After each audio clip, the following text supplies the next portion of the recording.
What's up, y'all? It's Jam and Sam, and today I am back because I took a 1 month hiatus for holiday stuff and also Magfest. So I gave a panel at Magfest, and I don't know if it's if they filmed it online, but you can probably find it at one of their YouTube channels if it's there. Um, anyway, we're gonna jump right back into the Legend of Zelda here. Let me turn down my mic a little bit. Yeah, I'm good. I just running a little late here. I had to do an editing job and finish that up. Day's been all right, just settling into being back and excited to start some more restorations. So yeah, how's y'all's day been? Let me know while I'm setting up my next track, which is going to be probably, let me see, what's the next track? I think it's the boss tune. Boss tune is what we had slated for the next one. Let me load that up. So, Anger of the Guardians is what we have.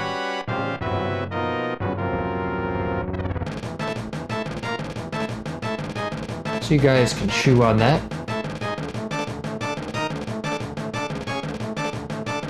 Let me also raise that, the sound of that a little bit. Looks like we have, also want to give you guys the window of, I want to give you guys the Kuroneko window so you can see what's going on. So you can see that down at the bottom right there. This is what I see. These are all the different individual channels, and you can also see if they have panning right here in the mixer by what they do. Let me make sure you guys are seeing the cursor.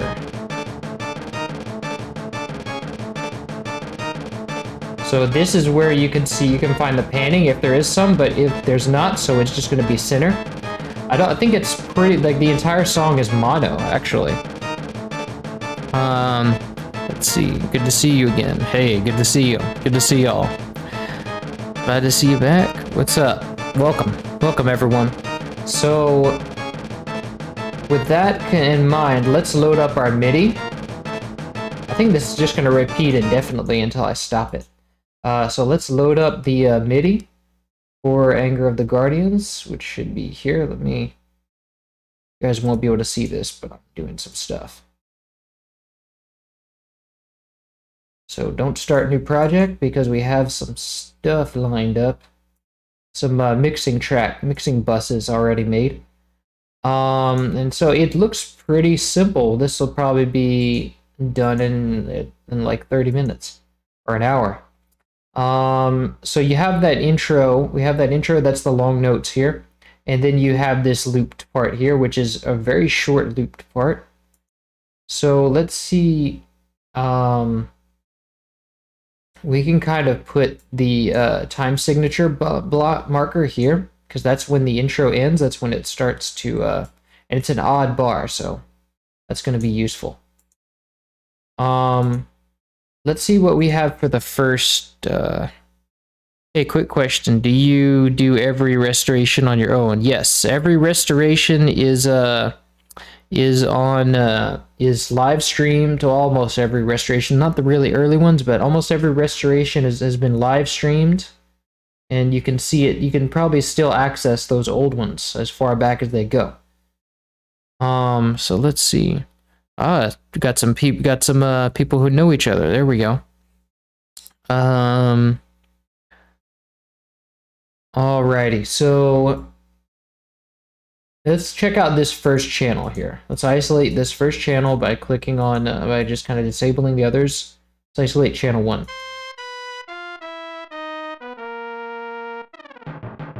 So this is that octave brass. It starts off with the octave brass, which we need contact for.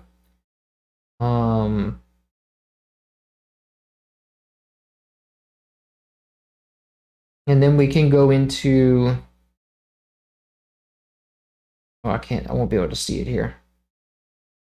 Go grab our octave brass patch.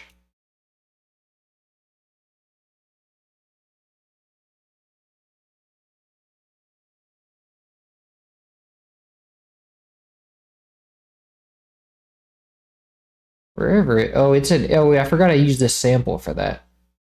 I'm still having to kind of get back into it. Probably need that one later. Let's see, brass section, here we go. So this is octaved by the using the echo delay, and it's you know, I just basically just made, it's just a note octave. So let's copy this line here. Let's see. Using select, copy, paste. Oh, I forgot we want to disable this these MIDI tracks so we don't hear them.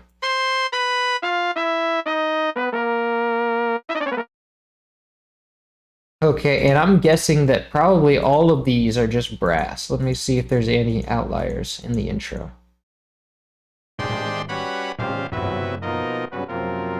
So everything except the last one is brass. That's a timpani.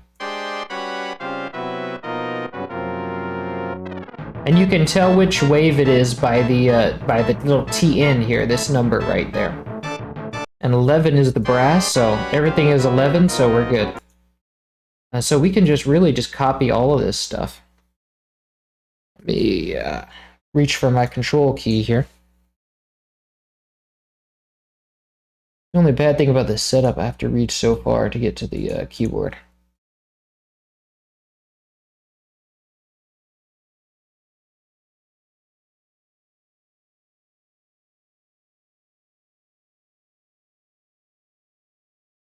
So it's all but that last one we copy.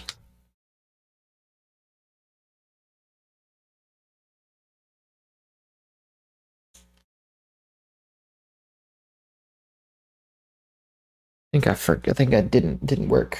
Sometimes it doesn't listen to me when I press Control C. There we go. Okay, so we have, that's too loud. It would also help if I took the velocity down because these velocities are too extreme.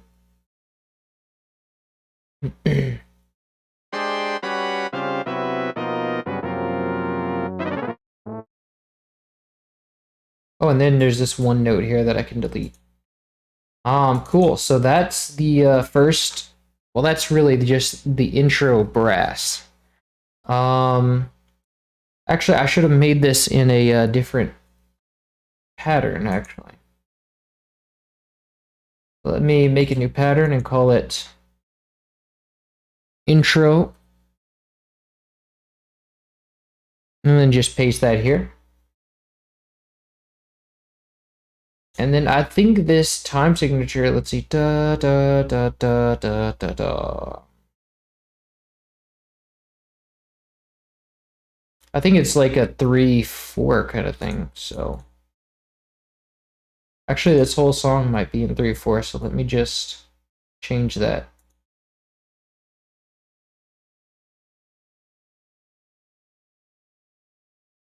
Okay, that works. Dun, dun. But it's actually, because the division here is not right, so it would actually be 3/8 maybe? What is this?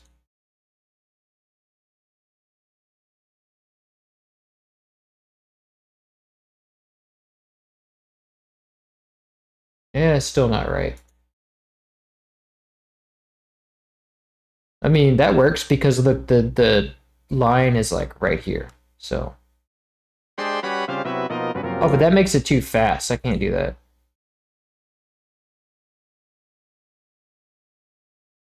So we'll just stick with 3/4 for now. And we'll refine that later if it needs to be.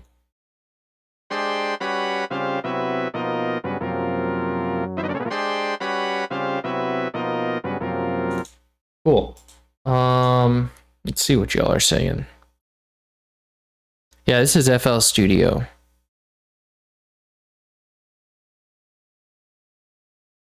You won't read my message, but what you do is amazing. Thank you. You planning on doing loads more restorations, or maybe we'll see what people request.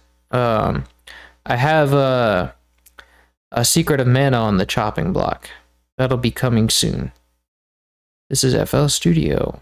FL Studio is very user-friendly. That's the reason I use it. I stuck with it through the years.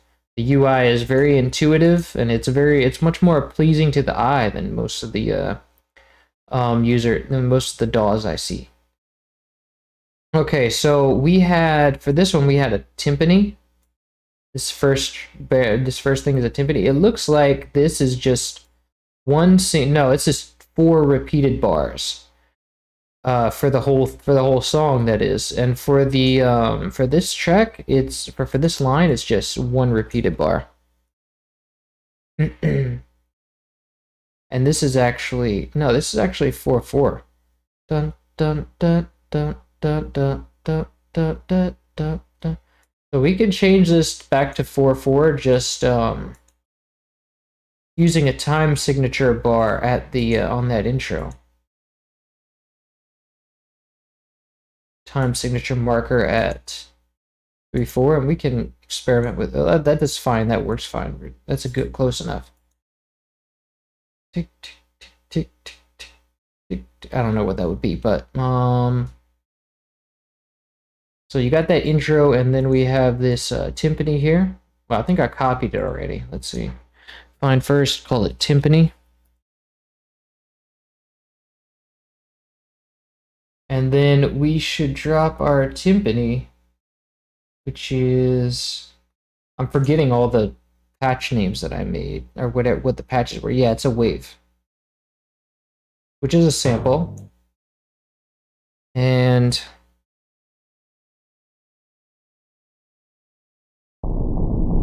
that is not the right pitch. So let's try to sample the pitch here.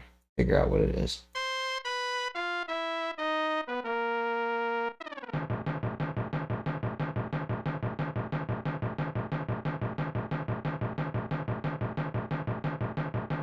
Okay, that's pretty repetitive. Let's see.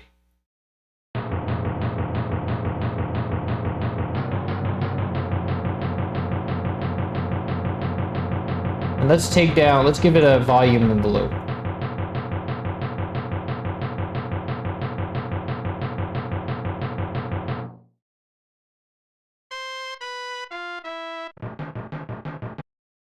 I think it's like 1 note higher than that. 2 notes. Maybe 3?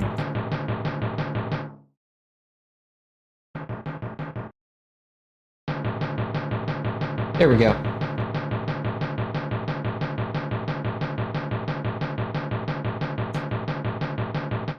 Cool. So we have this intro. And then this timpani. And we're gonna have a bar marker here.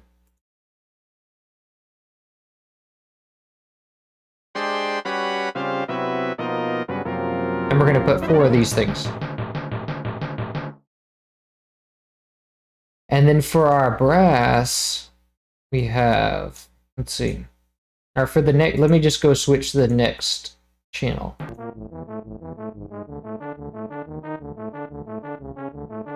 So it's another brass thing.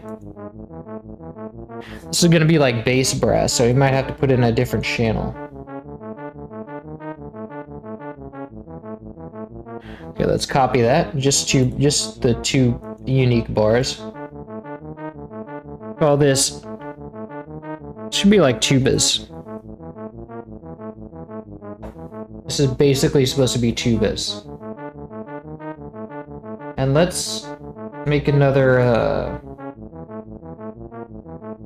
patch for this. Let's call this one tubas. Whoops.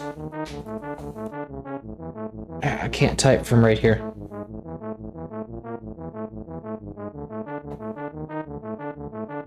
And I can stop playing this. This is repetitive.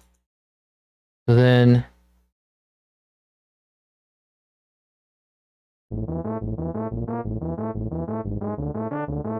and then make the velocity normal.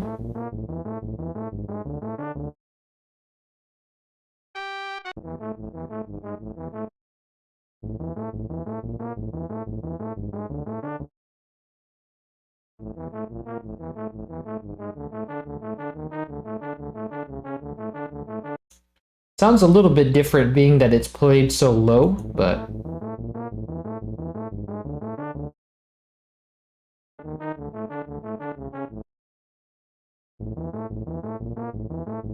might have to introduce some attack.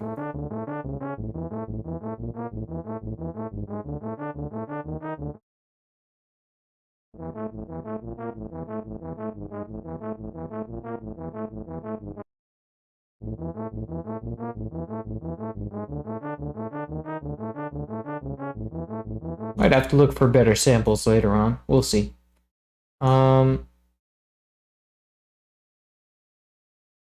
Let's put this here and let's duplicate each of those bars. Let's have them play twice.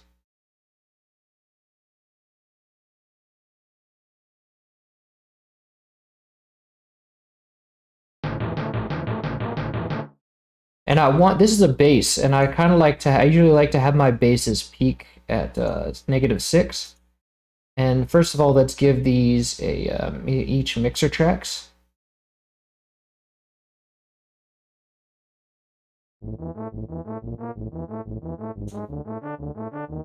So it just needs to be a lot louder. Oh yeah, because I turned it down.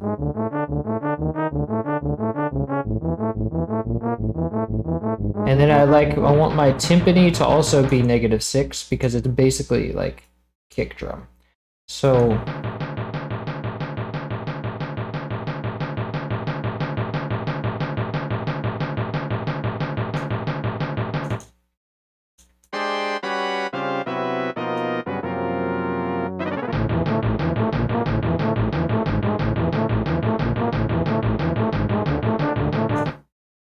cool, so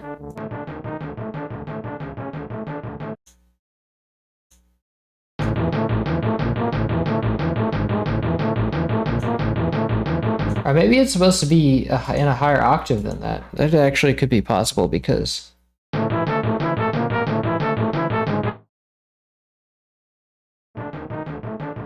oh yeah, that is it.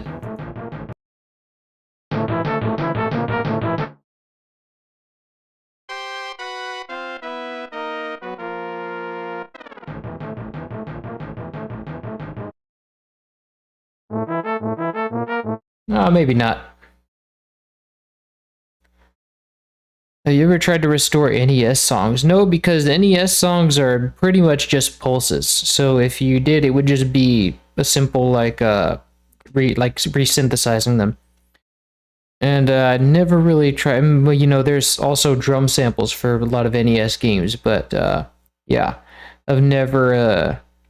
Are you able to restore Kirby and Dreamland? I don't know. Is that a SNES game? I've never played that. We shall see. It depends on what people request. Your restorations are make better than the port to be. You sound like the entire team made the illustrations. Thank you. Appreciate it.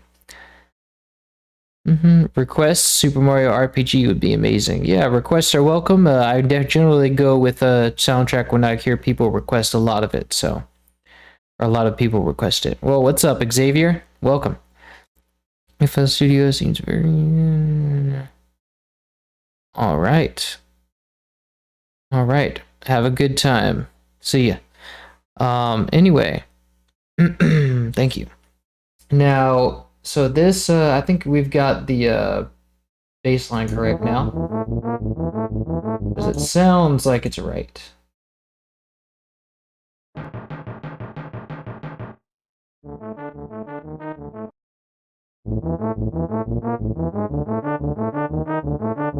Yeah, maybe the lower one is like just a bit quieter, but we'll see. Let's see. Maybe I'll just make this a little bit louder.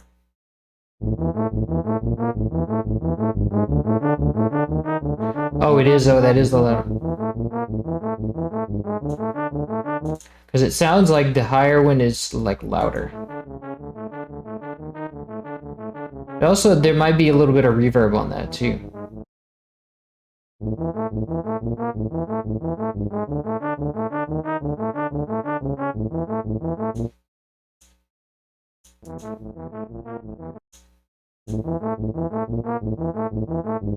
That sounds right.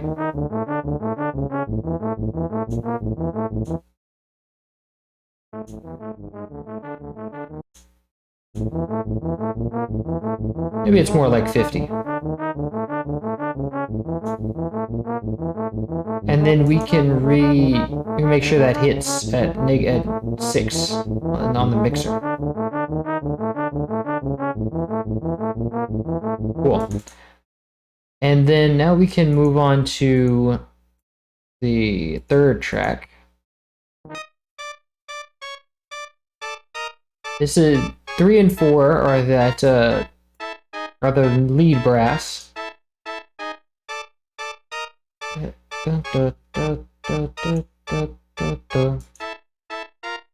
And just like the first one, we should only need 1 bar of each, so.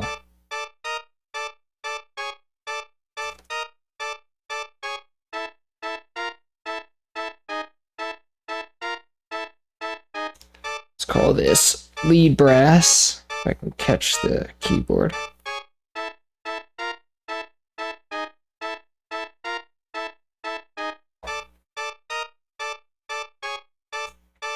And this will just go in that same spot as we did for the intro.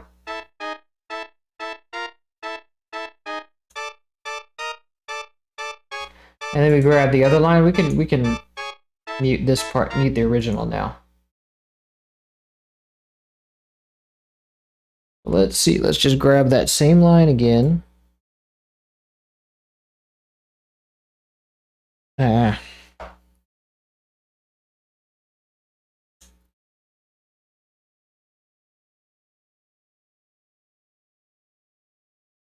Cool. Now let's attenuate the velocity.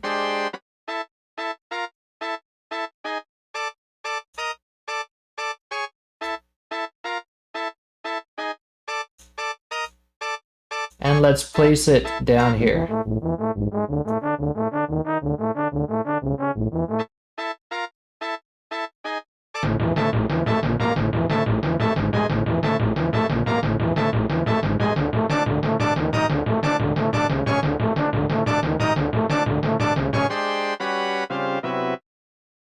Cool, and what's our final channel is... There's the timpanis in the intro.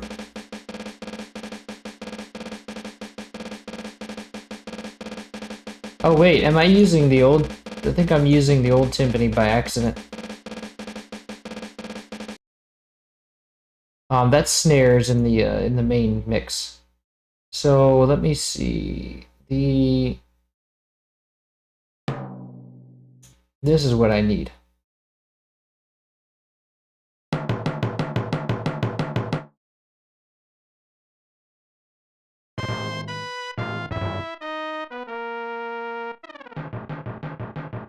So now we need to tune the timpani.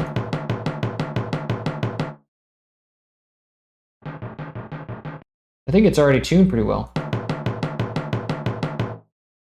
And since there's multiple timpani samples that come with this patch, what I kind of want to do is use them all as like a round robin. So we can try that. Let me make sure they all have the same... Oh, they don't need a... Let's see. Let me select more at random.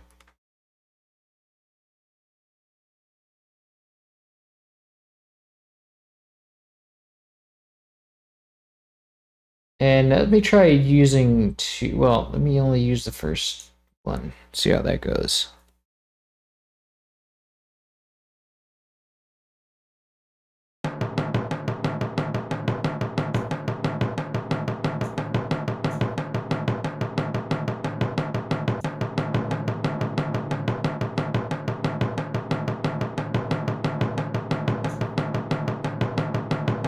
Now let me give this an envelope of and allow it some release.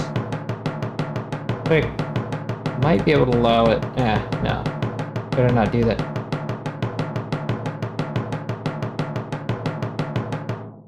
Let me check the pitches of that.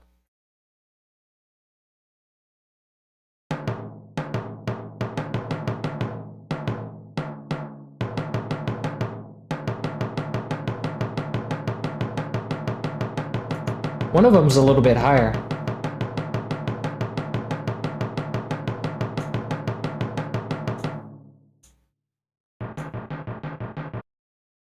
I think it's this one.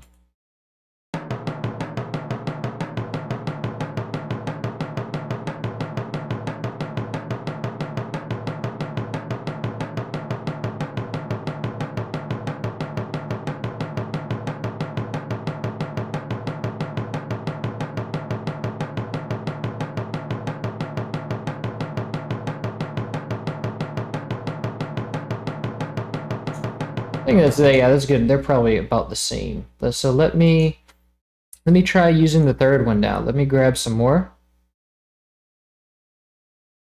And paste. Grab some from here.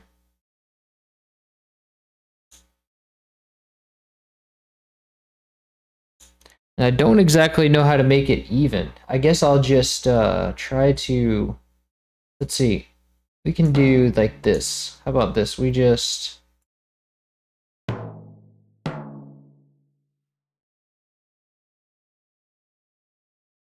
like a proper round robin. Just keep on placing them.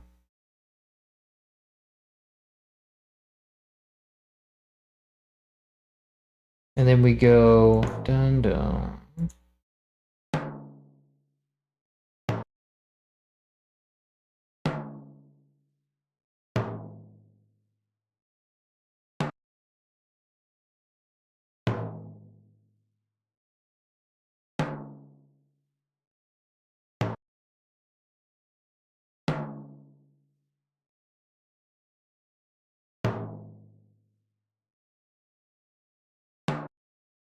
And then we can have it cycle through like that. So now we have let me marker, make it 3-4. And then we can just place it like that. Oops.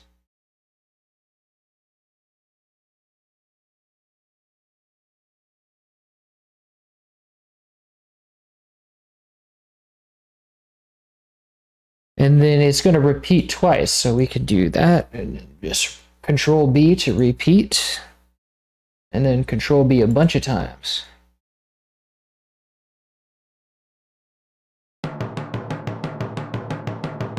And then one of those is a little bit higher pitched, so let's... I think it's number 3. Let's tune the number 3 a little bit down.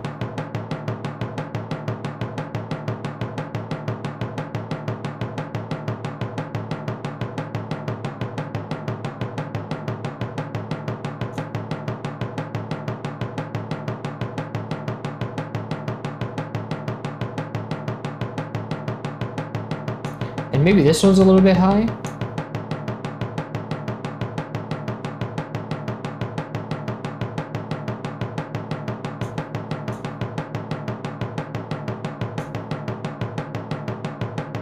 Nah. That sounds good.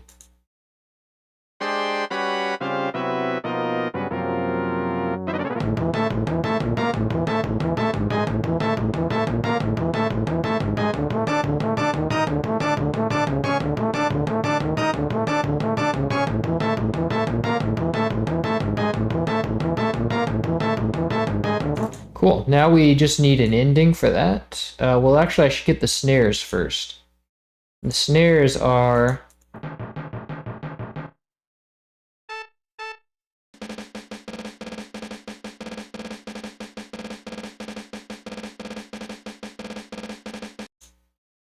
Let's make a new track and call it snares. And then I think this is also the Sound Ideas sampler library.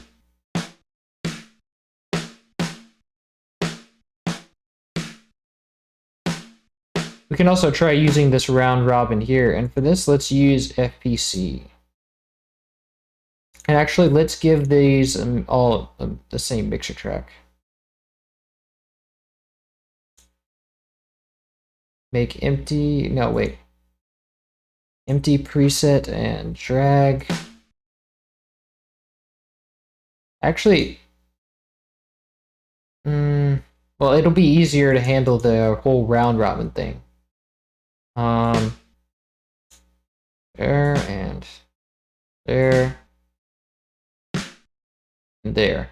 So now the snare line that we have is just... So it looks like it also repeats only every bar, maybe? No, it repeats every half a bar. So let's just grab half a bar of that.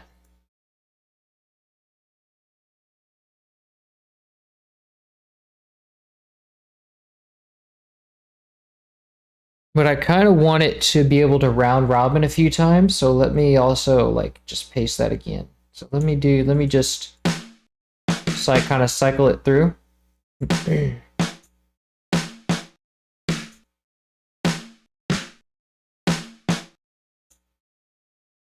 I'm just going to do this randomly, so.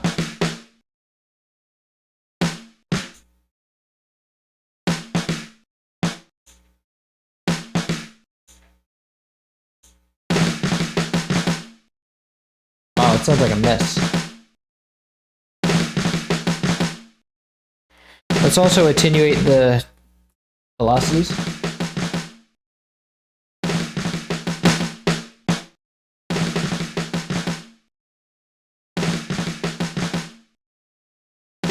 I think one of them might need to be trimmed, actually.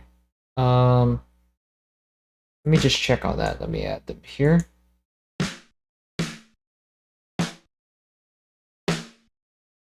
This one maybe a little bit.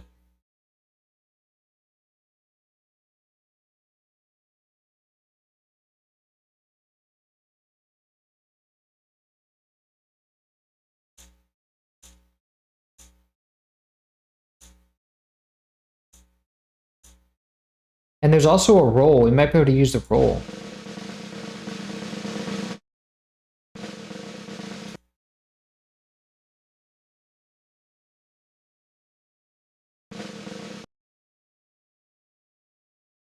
For these really short ones, we might be able to just use the roll.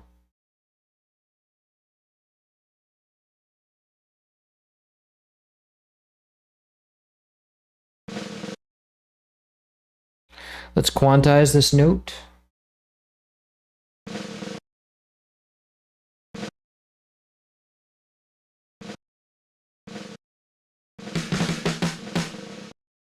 And I have to give it an envelope so it doesn't just ring out forever.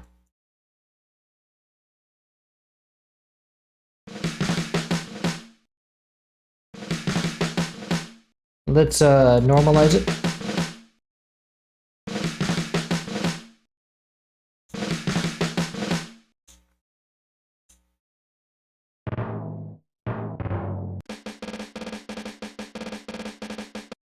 I think it's a different pitch too. I just have a star on it. Oh, I don't need to favorite that.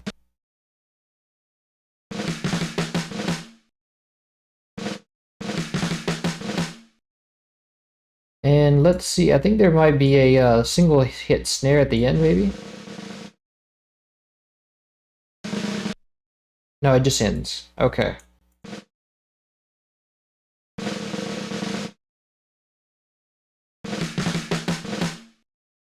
But I like that sound. Sounds like a real snare, except for the changing in pitches. Possible, I'd like to request Mega Man soundtrack X3 if possible. Okay. This one doesn't sound too great because it's too short, but actually I think maybe a lot of them are too long because they're kind of... They might be kind of running into each other. So let me give all of them an envelope.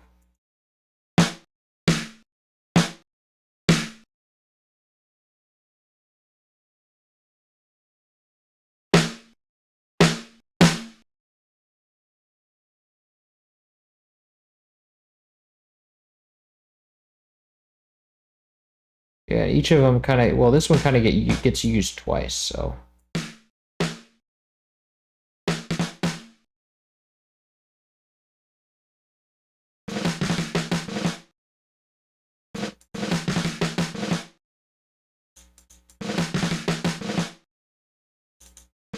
And I want to actually duplicate this line again because it kind of it's not going to sound right with the round robin and all. So unless we do it round robin twice.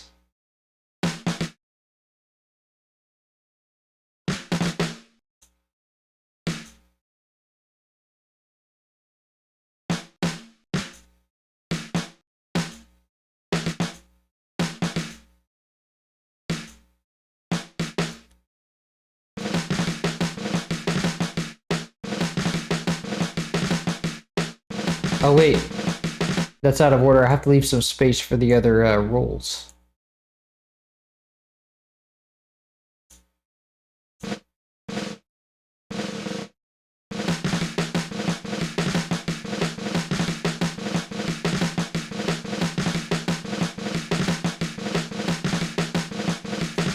Yeah, that sounds cool. Yeah. Let's paste that in there, see how it does.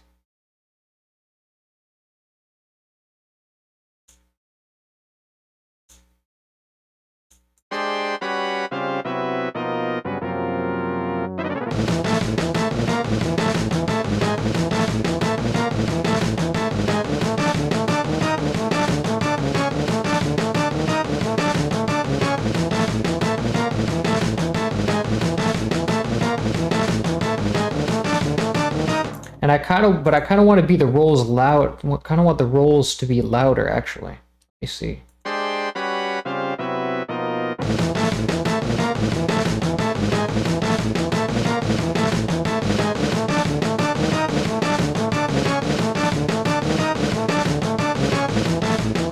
And let's give that a mixer track. Let's call this snares.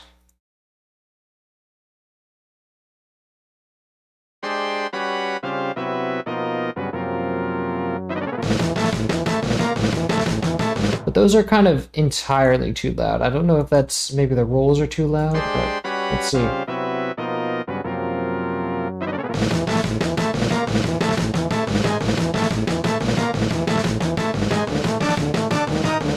Let's also try limiting the rolls so that they just like sound, they are as loud as they sound.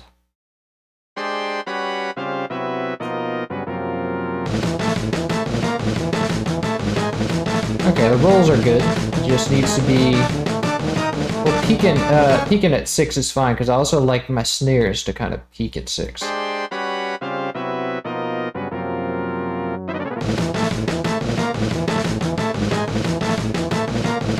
What's this? This is the lead brass. This is the timpanis.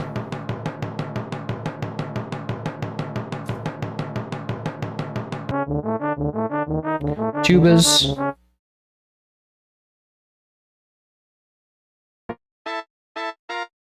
Lead brass.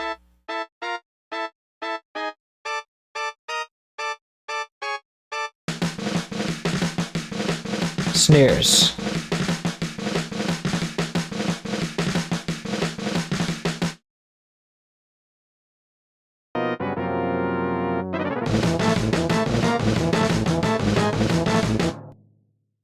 And I want the lead brass to kind of be louder because it's supposed to peak. But we should wait till we get the timpani in the intro.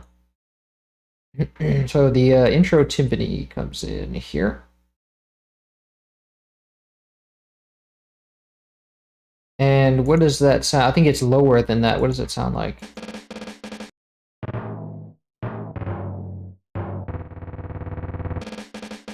Okay, so grab that.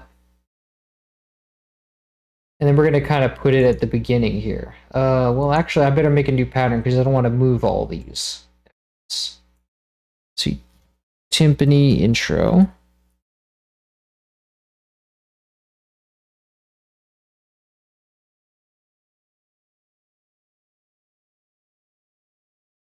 So we can Okay, that's too low. I think I had to do it like up 2 octaves. Let's see. Yeah, that's good.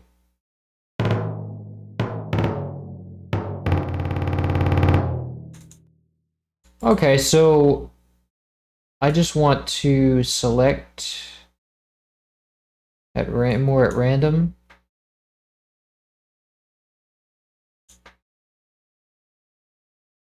And then select some of the, let me take this one. No, wait.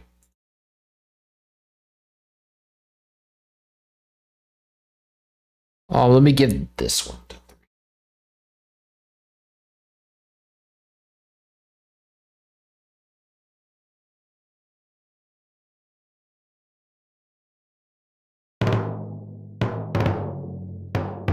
Let me give, but this one has all the single hits. Let me give it some, let me disperse some of the, let me get that one there, and then this one can go to 3. But now this one can't, we don't want 2 hits, one right after another. And that includes this one over here, so let's go bring it somewhere else. Wait, what did I do? Oh, you gotta be kidding me.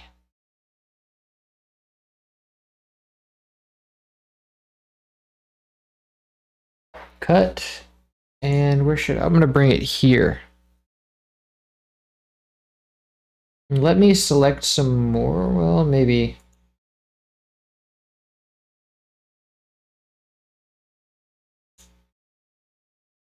Let me deselect these. And just kind of use these, and if there's any duplicates, see like this right here, I don't want this to be duplicating like that.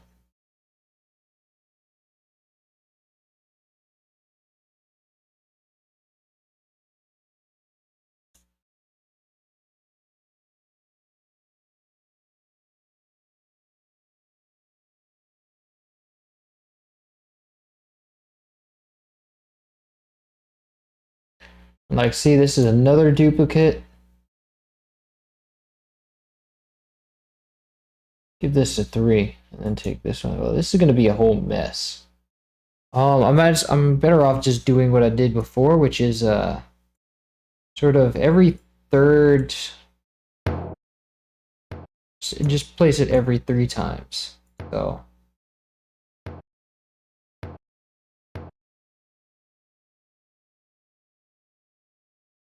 Oh wait, but then I have to do that whole you know, thing, that scaling thing.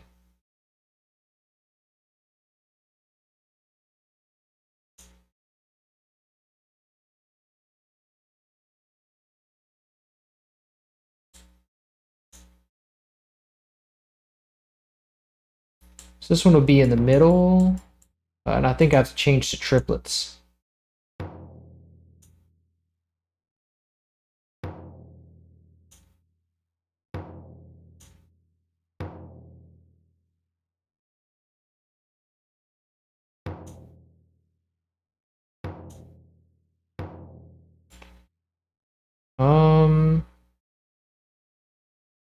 Yeah, then I have to do every other kind of third like that.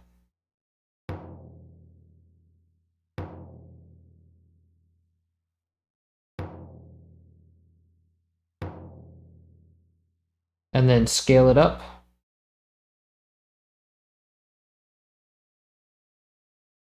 Let me just fill in the blanks here then.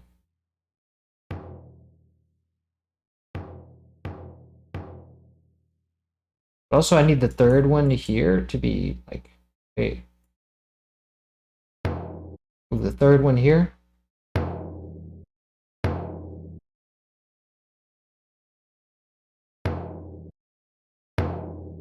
Oh, this is harder than I thought it would be.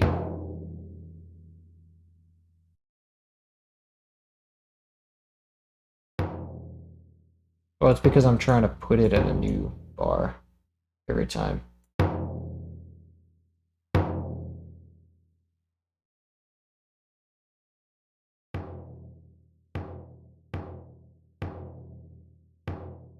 Okay, so in the original, it did this sort of thing where it's like 2 and then it goes back down and then.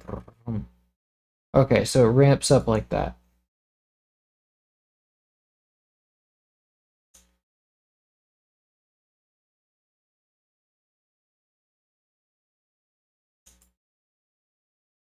This and like that.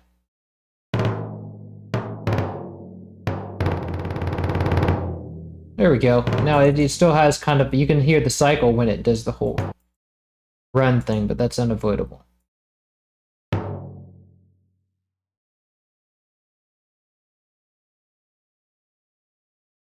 Let's just make sure that this is always doing like.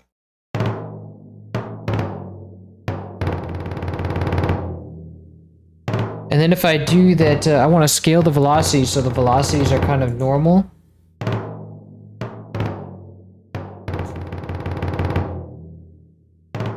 And then we should be peaking at 6, so yeah.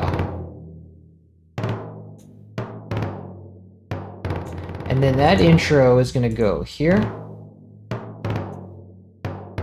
And let me not forget to put my 3-4 marker here.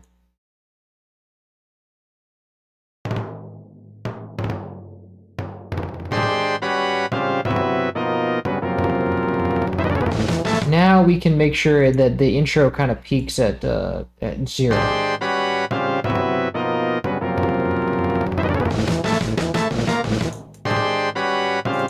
But I think, is there like a... No, the velocities are all the same, for the most part. But, let's see.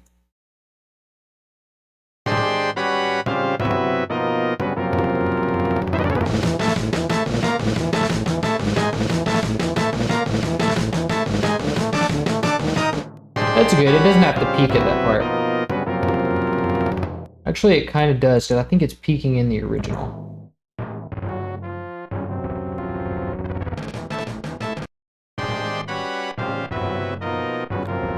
What synthesizer did Zelda use? Let's see.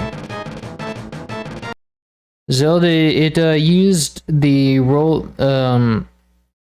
like the Universe of Sound CD for the S50, and it used the, let's see, Sound Ideas sampler library for the percussion, and it used also the Proteus 2, I believe, if I recall correctly. That is, for the most part, what it's using. I think most of the brass was the S50, and the drums were the Sound Ideas sampler library, and then it also used the Akai S1000 for like the piano and some of this. I think the strings were also the S50. It's a bit all over the place.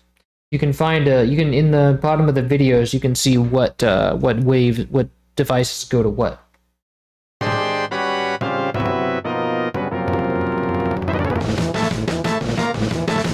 Cool, so now we've got, let me put a mastering on this, Maximus.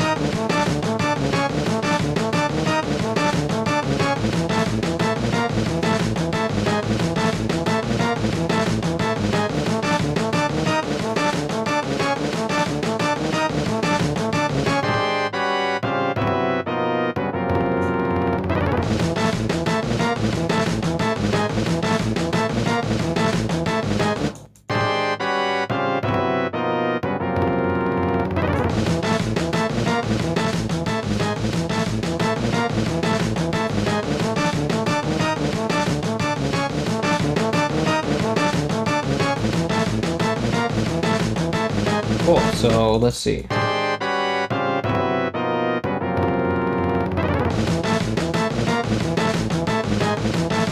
I think those snares might be a little bit too loud. Let me see what y'all are saying. Yeah. So awesome, excellent work. Thank you. So I think we just need to kind of raise it up now. Let's see.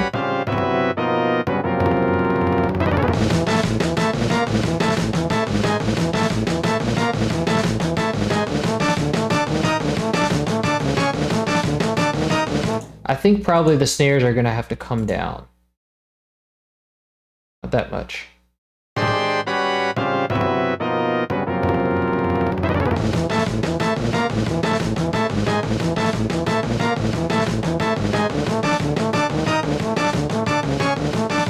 to...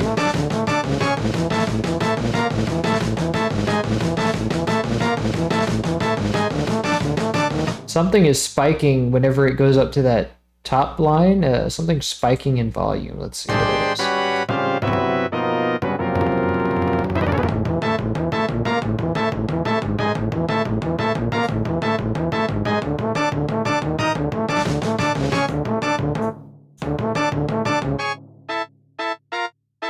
Oh, it's that brass.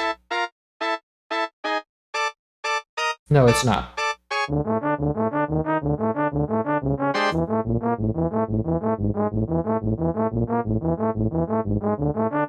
It might be that the tubas, yeah.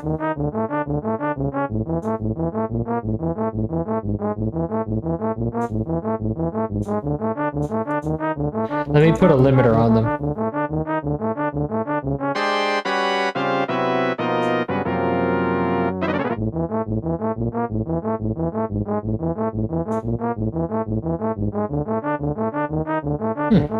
Weird. Oh, it must be because it jumps in the Maximus. It kind of jumps a little bit. Like it lets up on the bass and then it goes up on the thing. So that's not something I can really do anything about.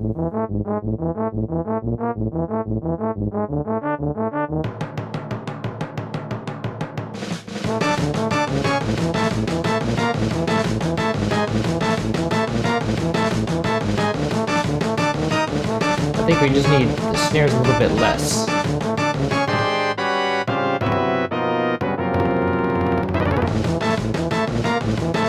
But it's not even the worst thing that it jumps in volume at that part, because it's supposed to be kind of like a more intense moment. But actually, it's only in the mid-range, so that kind of takes care of it, and I can even probably just push this down a bit more. Kind of catch that. Oh no, but that's when the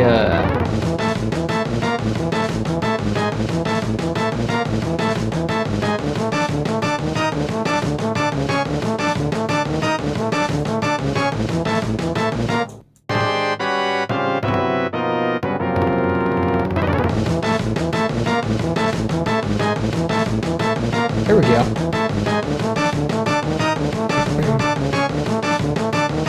Now let me check it up in the thing. And I think I also turned down the volume of this one too much. Let's see. Hold on. I turned it down in the in this part. No.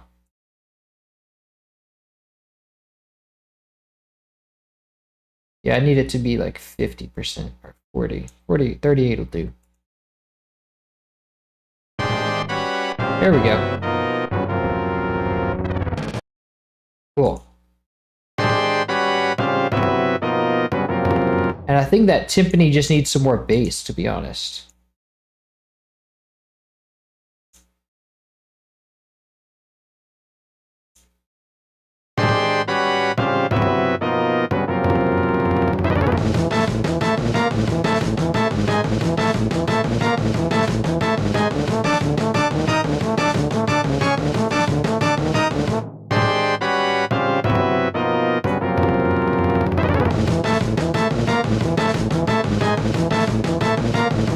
There we go. Okay, so let's check it again.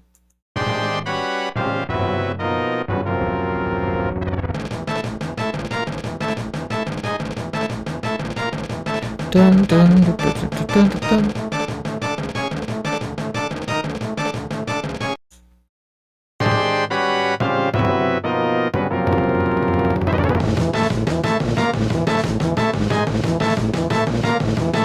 I want that brass section, the lead brass, to be kind of snappier. So let me go and like give it a little attack.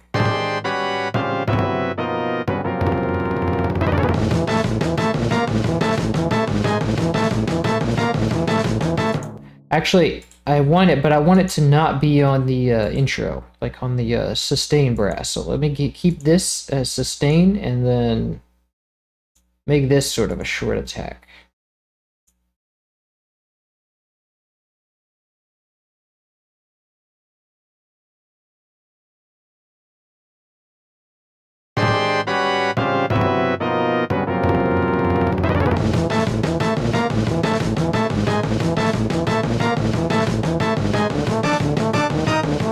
Then I can kind of raise the volume on that a bit.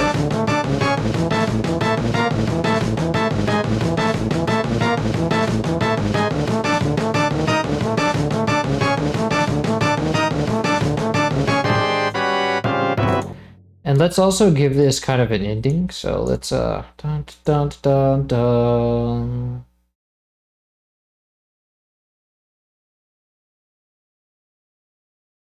Dun dun.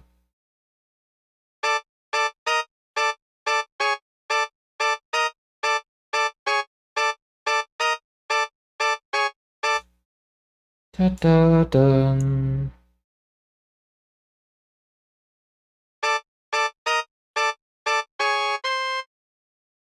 There we go, that works.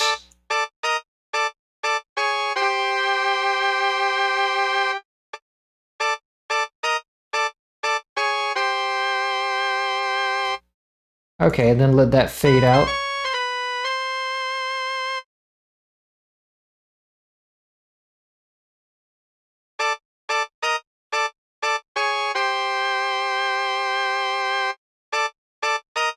Why is it not fading out? Okay, maybe it's the wrong color.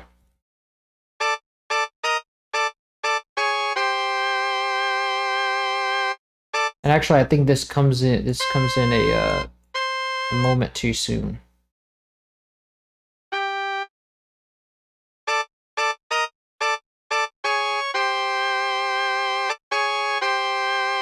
Let me actually have it stop for a moment before it brings out that final note.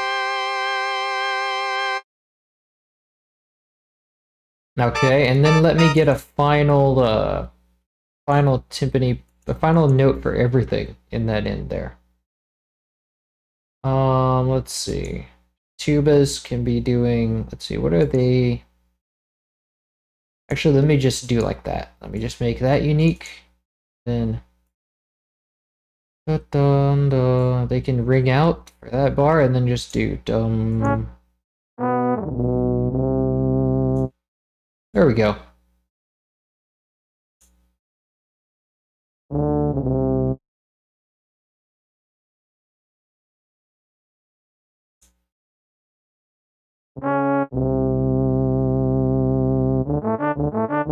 Actually, it should connect though, so let me bring it up an octave here. Doesn't need to be that low.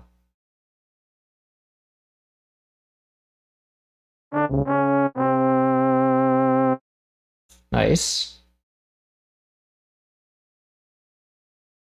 And then let's see, let's make this unique.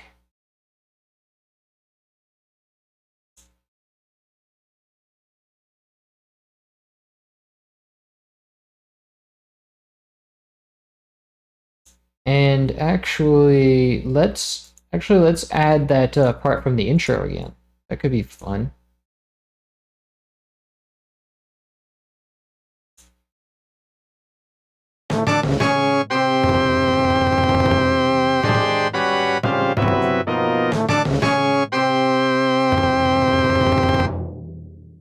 There we go. Now it kind of has this final flam. And this part's actually too loud. It's actually not fading out for some reason. I don't know why my note fades aren't working anymore. So I'm just gonna have to automate them. Intro and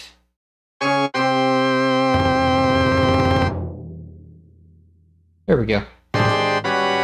And tubas as well. Let me put that in the tubas line.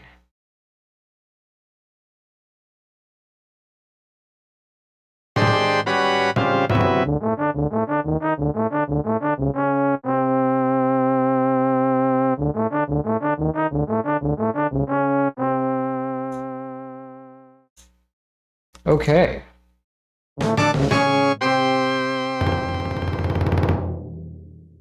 But if I have that timpani line, I don't want them to kind of fade out. So let me remove that and just kind of have them, let me actually just have them dip down in volume and then just come right back up. So I can keep that stuff, but then just have it come back up like this. But not totally full volume because it's making it peak kind of with the timpanis and all that. So let me go and do the same for the tubas.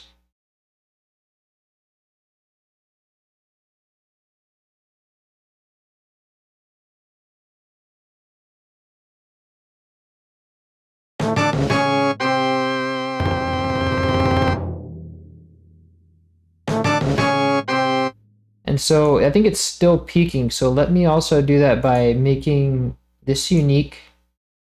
And actually, let me make unique and then make it not fully go all the way up to the top.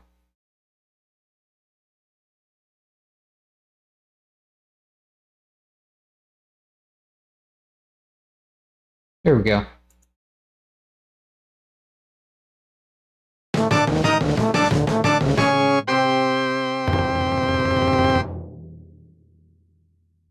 Nice.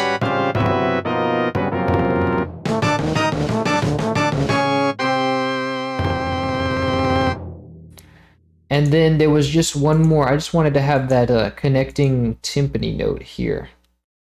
Let me see. Okay, not much going on. Dun dun dun, and then dun dun dun. So this last note would ring out, and then the third one's up next. So.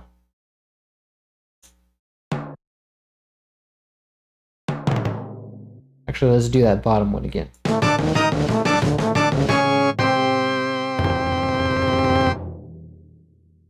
Cut it down right there.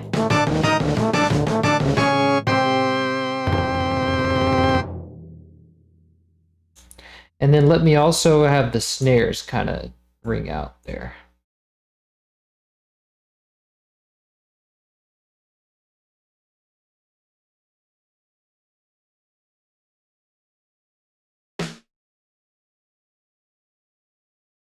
But if the snares ring out, it would be the roll, right?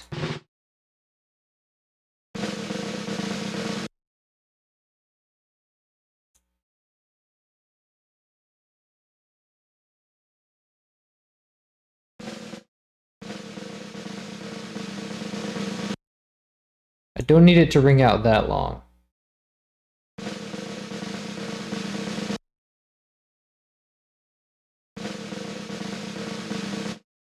And actually, because the reason why I think this roll was kind of cloudy, like it kind of was faded a little bit.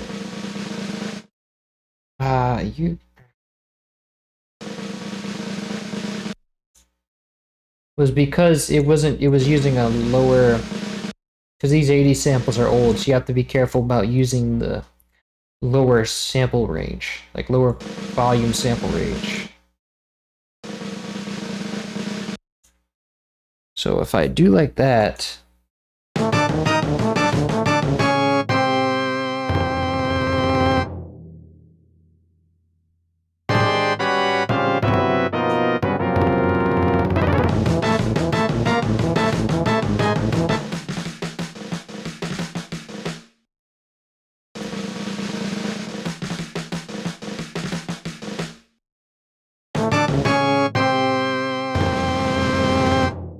there we go.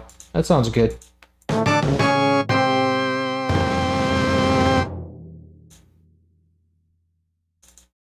And then for this ending, let me use, there's also another sample in there that's like a different rhythm.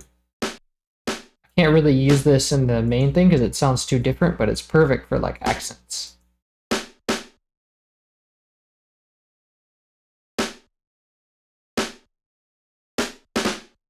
Right here.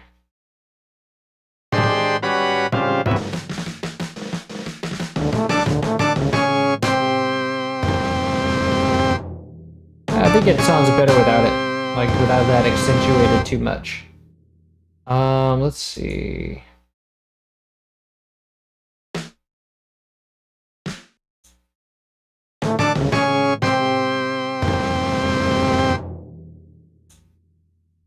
Nice. And actually, I think we might be able to do the snare roll throughout the whole thing, instead of that last note.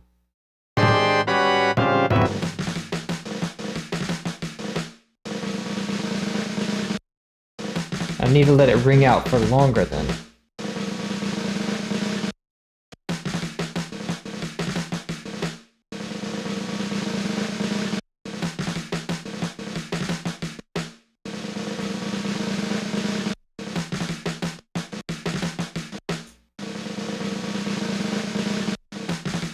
A little bit more.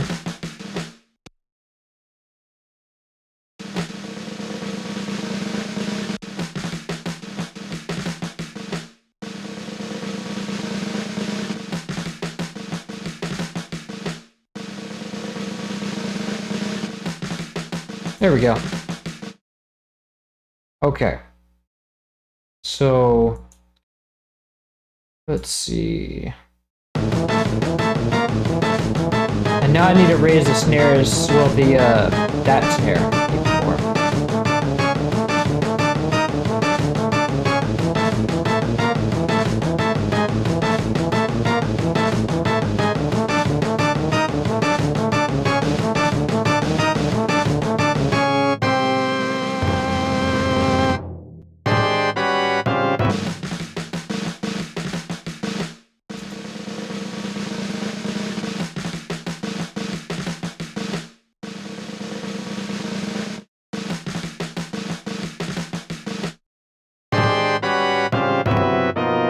Cool, so that sounds good.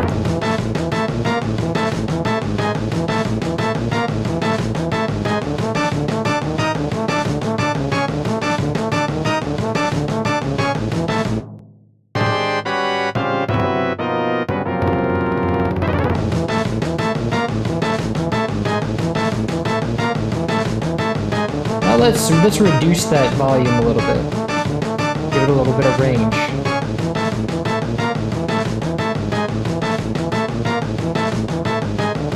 Okay, so now let's give everything just a little bit of just a subtle reverb. Because it's supposed to be in like a it's an orchestra, so it should be in like a concert hall. So let's go and say, let's just route it all to that one reverb. But actually, I might want to have the snare, like drums, have less reverb, so let me watch that. Let's give it TSAR 1. Let's give it about 10%. Let's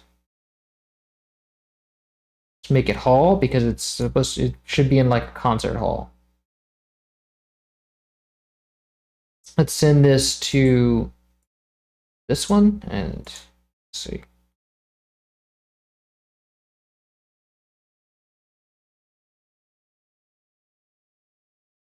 This one we might want to have, no, actually start it with just the same. And I think I wanted this one to have a light reverb because it's a bass, and you don't want to have a lot of reverb on the bass, if at all. But this is the only reason why we're having any at all, is because it's an orchestral arrangement, and so there would definitely be reverb in this room. Especially with 80 samples that are very clean, you never want to have no reverb at all, just to make them sound a little more realistic. Let's see. Let's take this to drums, and that'll do that.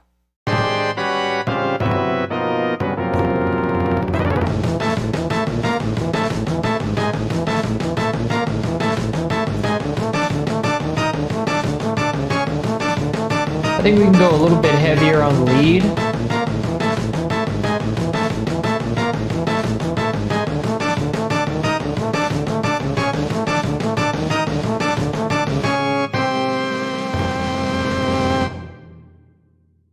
Okay.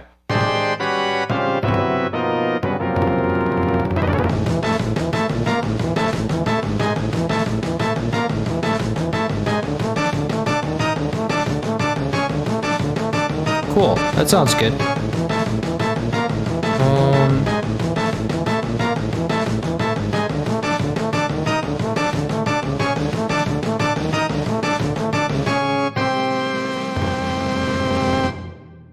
Perfect. Okay, so we can save that as... I'm going to keep it playing so you guys can kind of listen to it.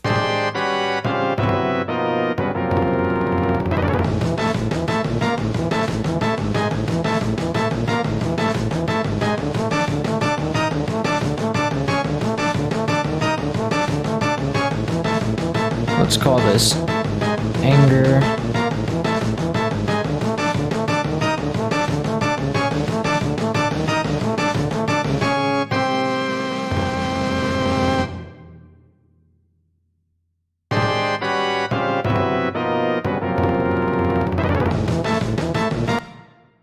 Cool.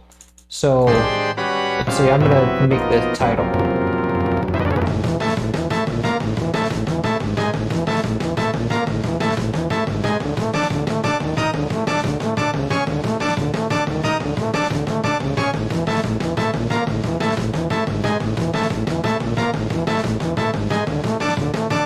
And let me go play the original a bit so I can kind of...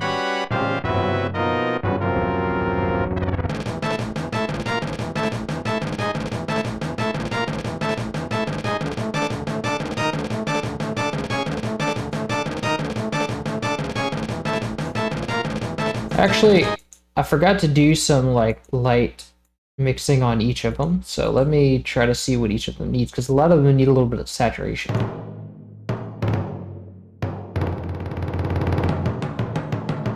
Let's give this some saturation.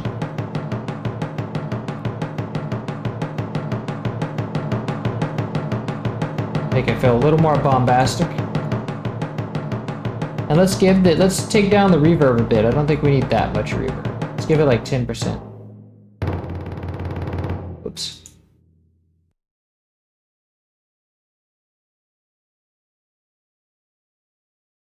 Oop.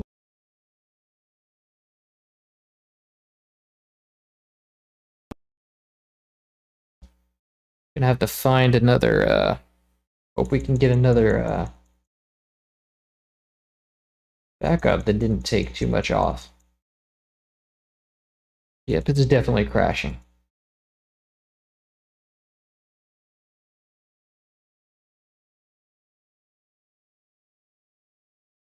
Let me task manage.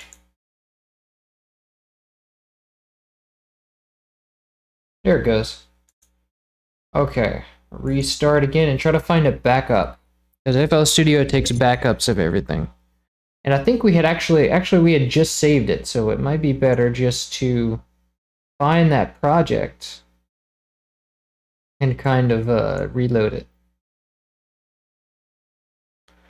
And then my thing right here's got to... Okay, so we had just kind of finished taking down the reverb on the drums and putting a little bit of saturation on the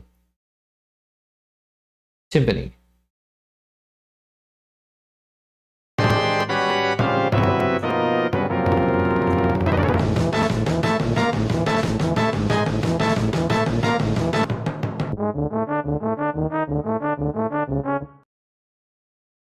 Okay, so let's I think one thing that this thing needs is a little bit of exciter, maybe? Or maybe some saturation too.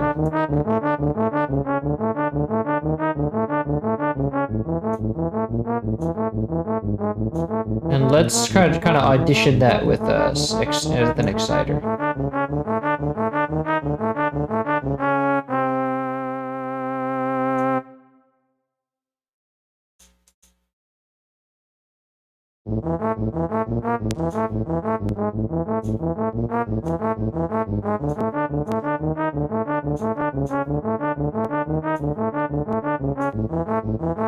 It doesn't really make much difference.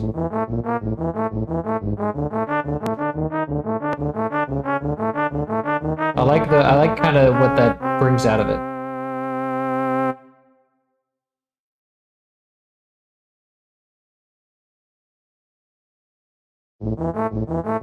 Let it roll over again.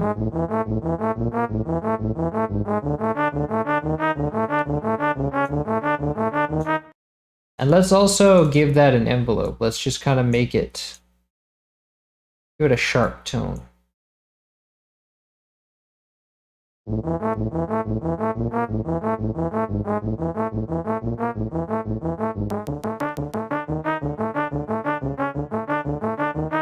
There we go. Let's compare that to the original.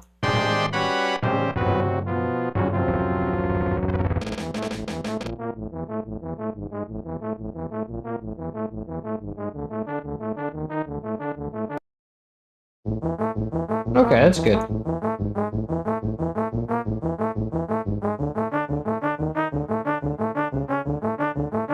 Let's not turn it up so much that we get static in that. Let's kind of take it down now that we've done so much saturation to it.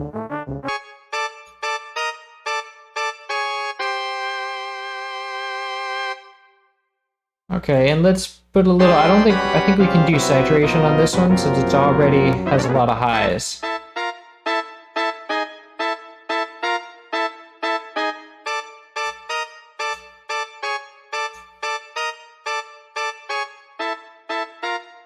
And maybe a little bit of chorus on this one.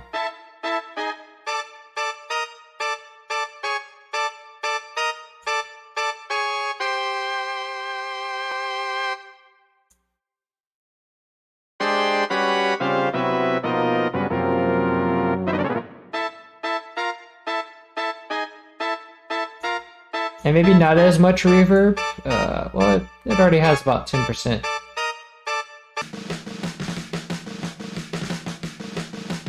Now this one could use some saturation.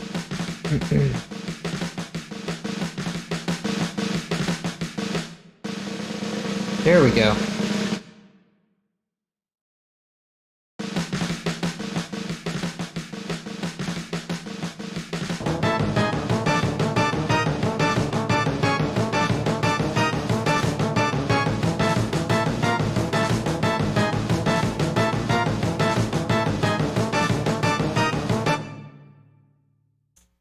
And that roll is still kind of not loud enough.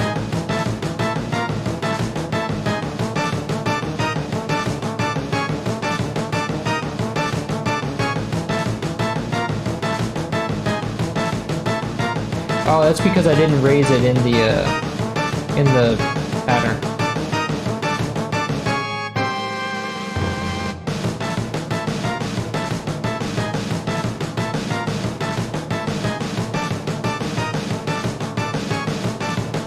And let's go ahead and let's actually take that down a little bit and then cut off, like kind of attenuate the top part.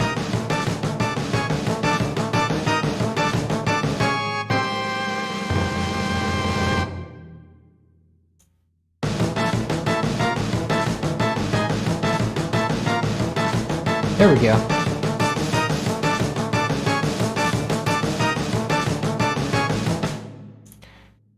Because this is a snare, it should have a good snap on it. So let's give it also a excitement.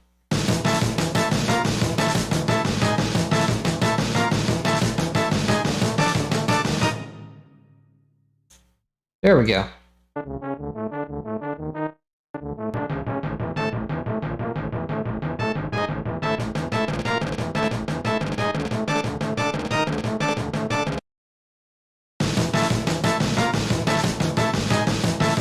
But it shouldn't be that loud.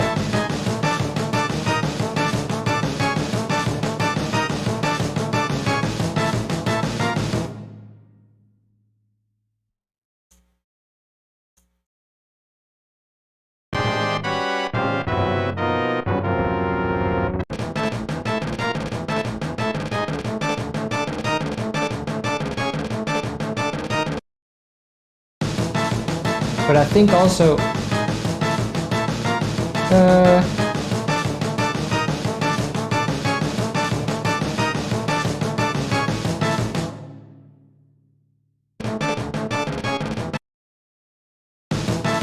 actually sounds really good. Maybe you might want to give the lead brass a little more power.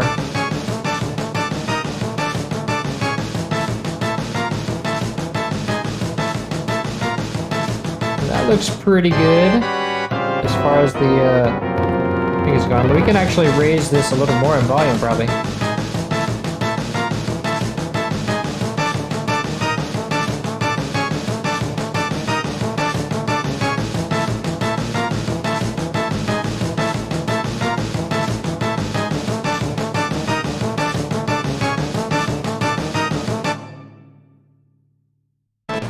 Bring the bass up a little bit. But the bass was also pretty quiet in the original.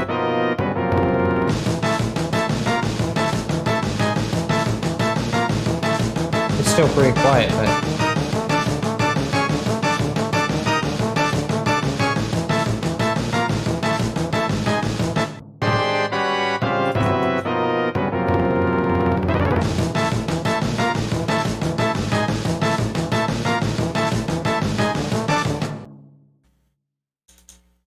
Correction, your webcam, oh, your stream audio is out of sync based on the because of the crash, I guess. Yes. Everything's going to be kind of out of sync with each other, but yeah, I think this is pretty much done. Yeah, let's save that, and then we'll move on to, you guys can let me know if anything stands out at you. Then we will move on to the next one, which is, what is the next one? Do do do do do do do do do do do do do. Let's see. Anger of the Guardians, Great Victory.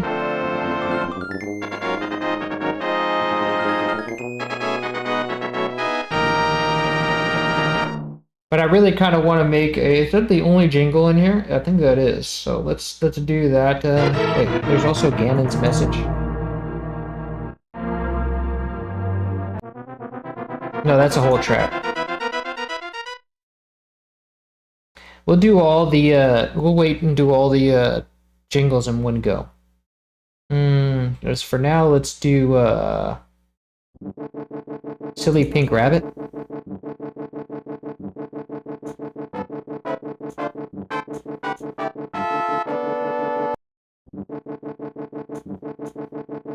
Alright, let's roll with that. How long have I been streaming for? An hour, almost an hour and a half.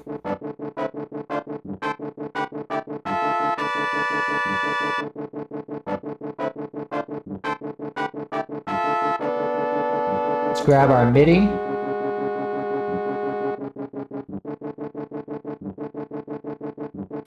Which is the Pink Rabbit MIDI. Here we go.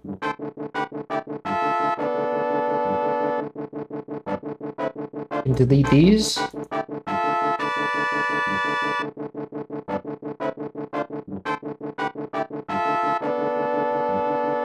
So let's just grab the first channel now here. And then we have, let's see. Starts, oh, it's that, this is, the first channel is that melody. So let's actually grab the rhythm first.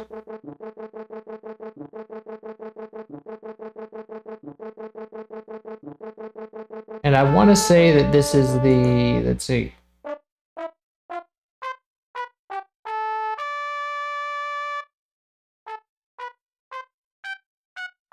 I think this is that octave brass.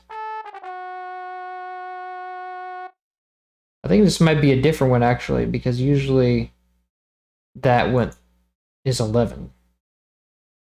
But let's try, we can try some different stuff. Oh, I think it's the bones. Yeah, it's the bones, definitely. So let's grab our D50 synthesizer, DST. And let's put this there. Put that there. Like this layer. So it's an octave, it looks like. So we'll just do, and it's a half a bar. So let's just do like that. Find first empty, call this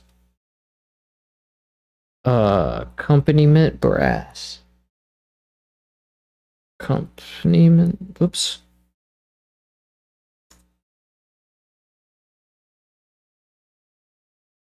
Okay, and let's see. Paste it here. And actually, let's give this a 2-4. This is going to be like 2-4.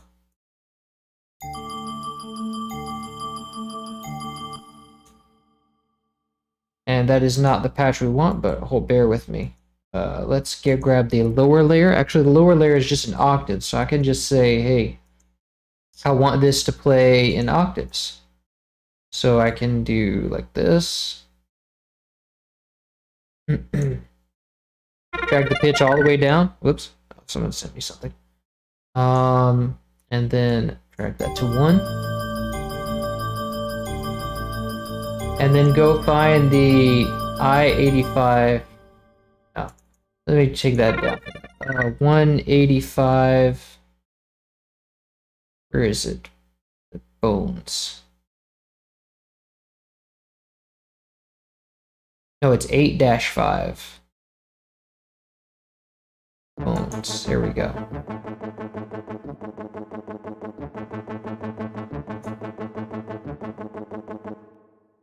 And it's supposed to be kind of a, you have to kind of do some stuff to this patch.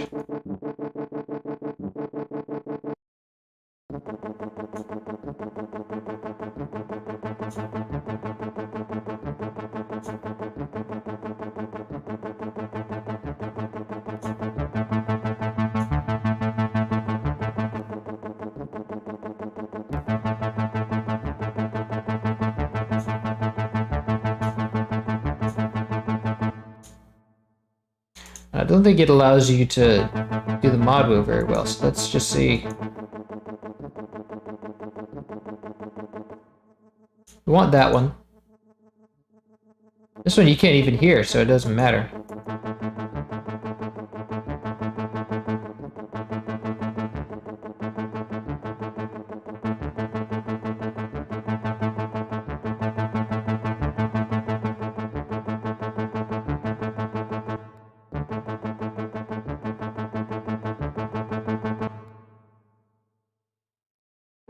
Okay, so that sounds a bit synthy.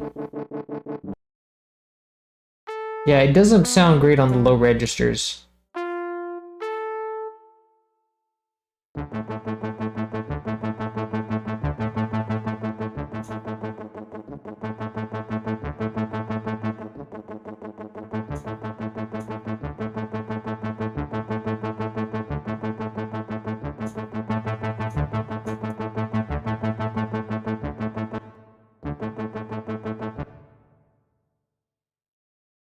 It doesn't sound great on the low registers, so let me grab the sample.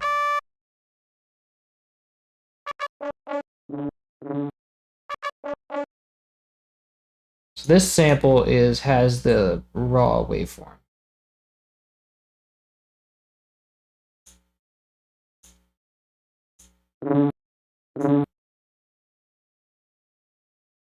And then I'm not sure, I think the loop point would just be the end. And what note is this? C#4. So let's set the root note as C#4.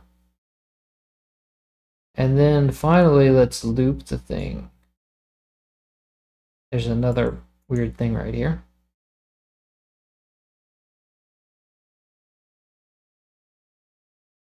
Let's do like that, and I think it just loop the last one.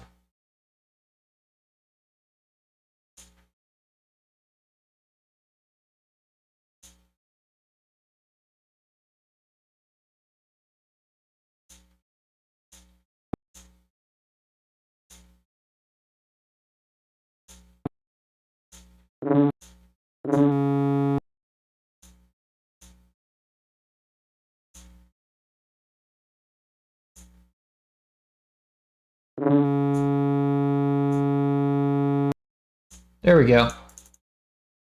Not that, well, actually, we won't even have to loop this one, but this will be good for the future.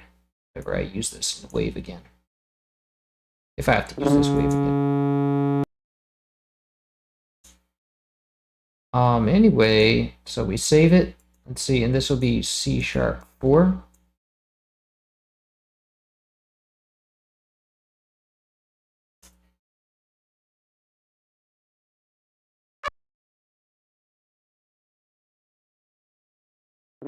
Oops, there we go.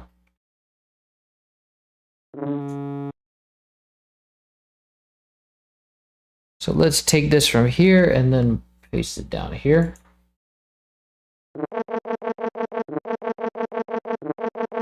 I think that might be a miscalculation. There we go.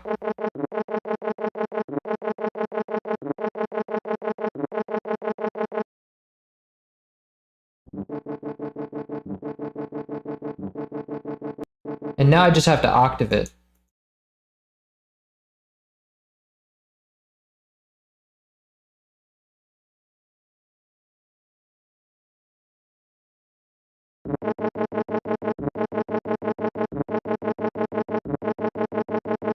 And because this one doesn't even need the loop point, it kind of ends on its own. I can just I might be able to just kind of, like legato this. And just nope, maybe not.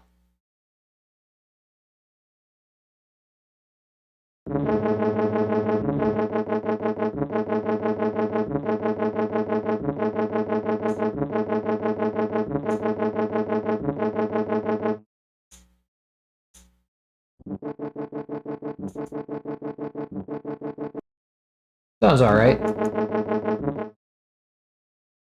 I think what would sound the best is if we layered it with that with the D50 VST.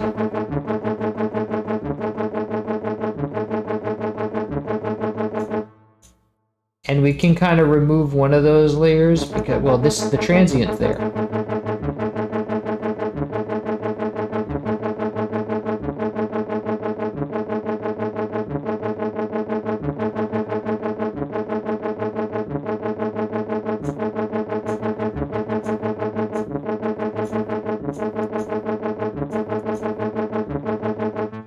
There we go.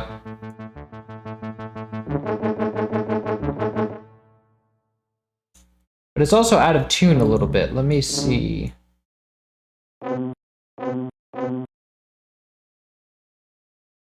What is the tuning of this thing?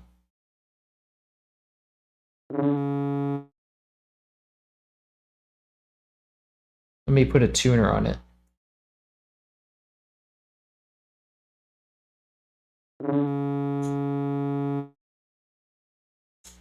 So it's plus 29. So let's just take it down about 30 cents.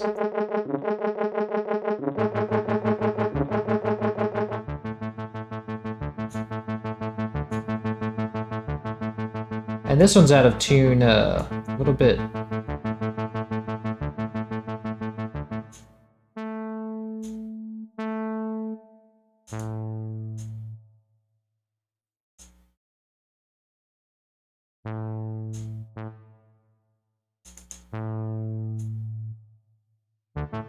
There we go.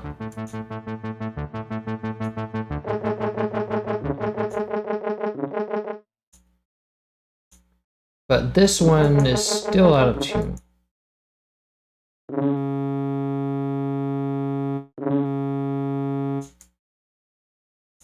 And I think it's that transient that's kind of weird.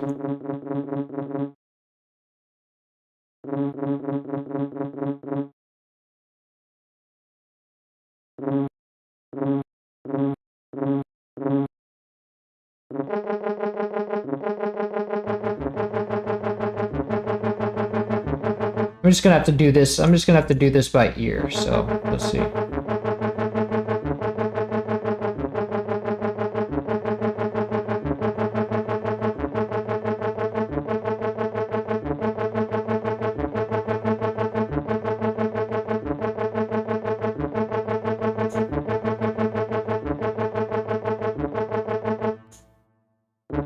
There we go.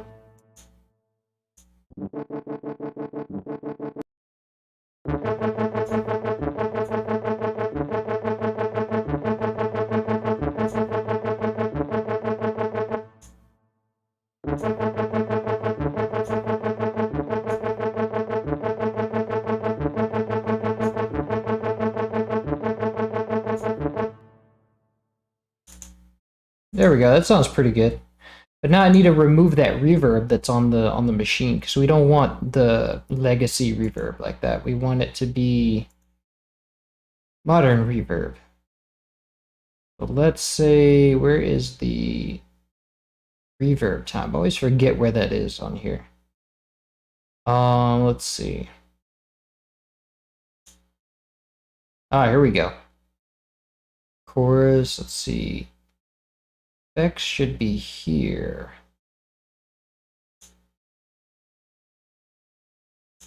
Oh, I think, let's see.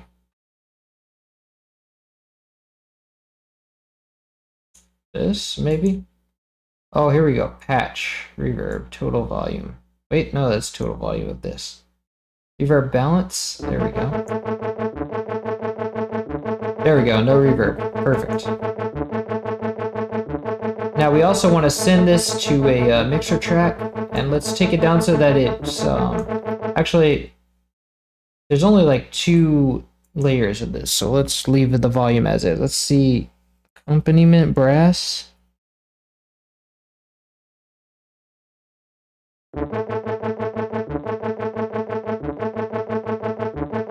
Cool. And let's leave it as this for now. So let's put this into accompaniment reverb, and let's give it a, whoops. Let's give it TSAR1R. Let's take it down to 8% and give it a whole reverb. Make it 10%.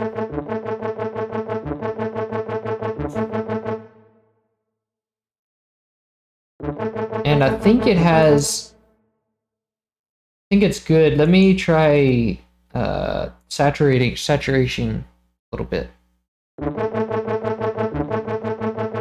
There we go. That kind of brings it out a bit.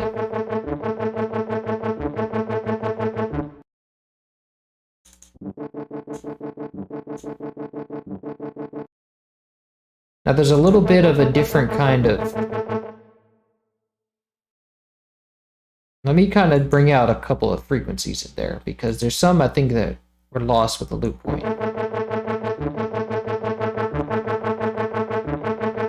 There we go.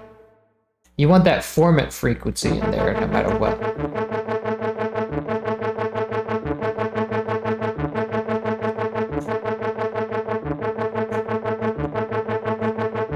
And you want to kind of take out that presence.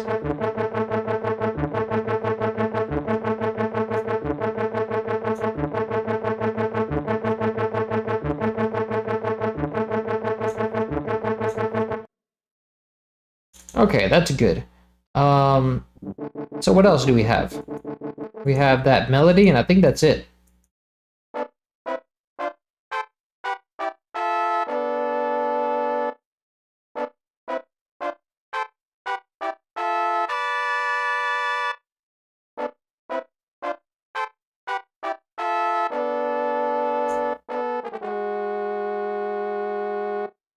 So what is the so I think this is also an octave, and then what's that third one? So this is first one is like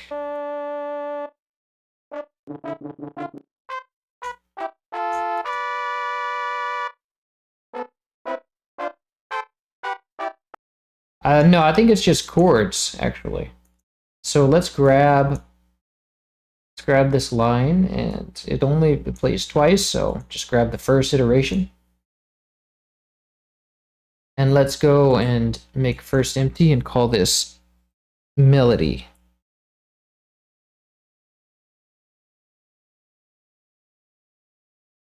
And I think we can let's make a new D50 plugin. And oh, it starts with the bones actually.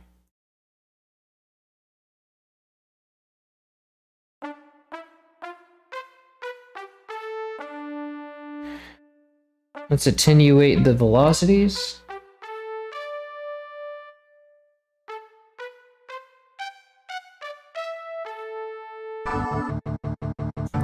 Let's grab the other one. Let's mute these MIDI tracks. select this, copy.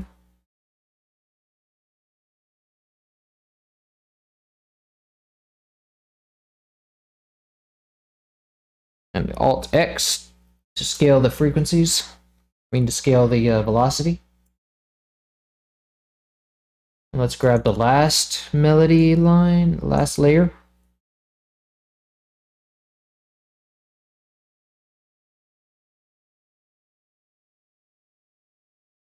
All right, and let's see. So let's just Alt-C to change this to one color.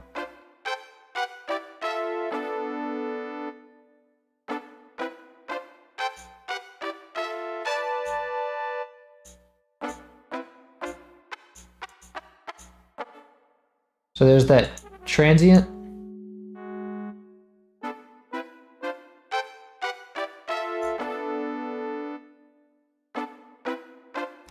And let's remove the reverb here.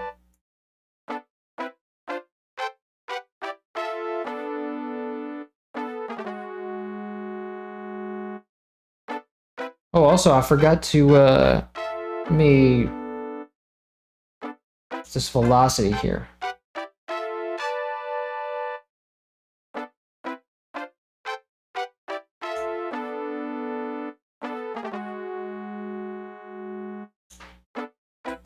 Okay, so let's actually use full velocity because this is really quiet.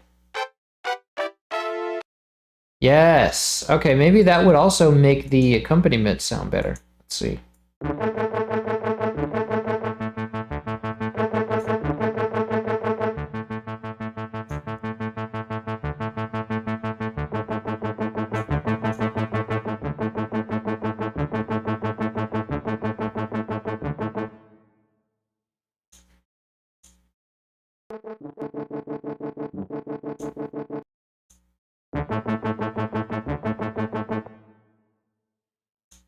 That still needs it.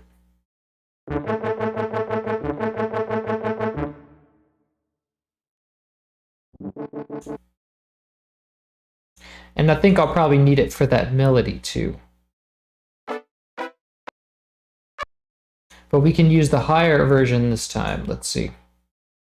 So we want to copy and paste.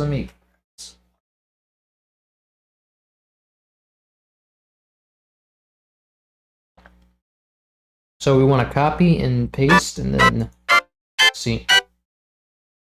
That's entirely too loud, and I think the wrong octave too.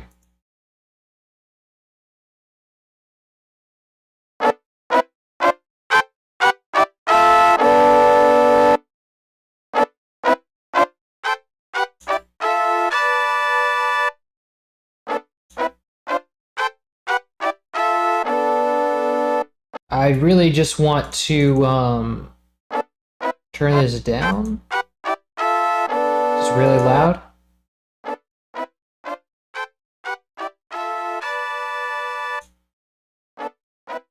There we go. That's a little bit too. I think it was the this one messing us up here.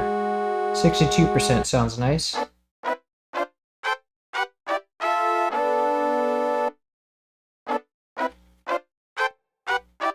And let's send this to track 2. Let's call this melody. Our lead brass.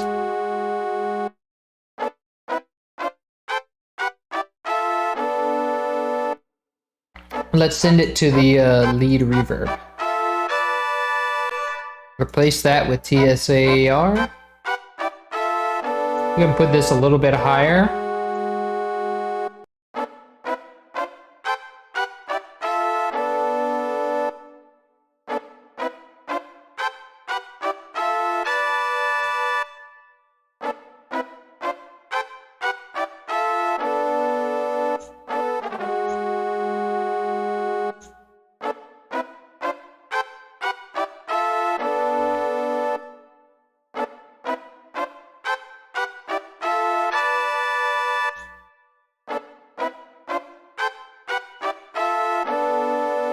Cool. That works. Let me check on that. Let me check and make sure this is like gonna sound great, like the original. Pretty much, yeah. And there's no panning in this one neither. It's all mono.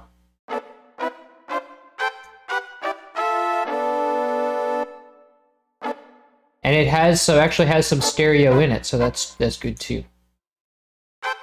So let's put it on the chopping block here.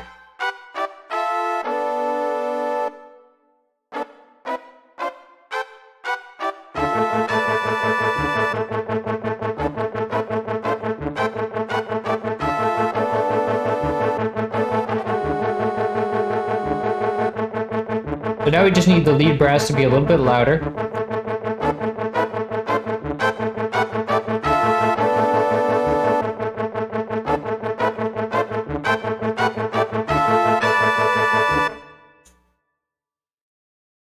And I don't even think we need a mastering on this, because what would we really do? I guess it'll help because we have bass.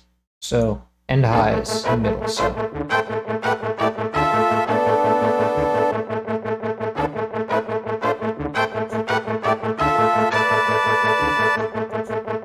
Just kind of help to limit everything, I guess.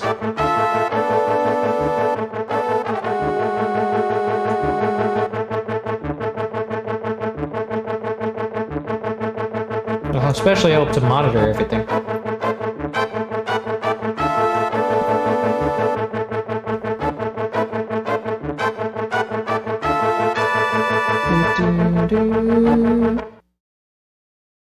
That sounds good. Let me check. Let me keep comparing it.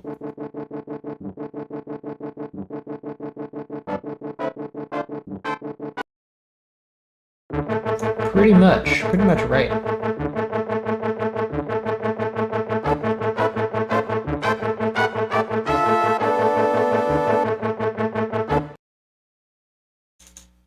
I do kind of want to saturate that that lead brass to make it more clear.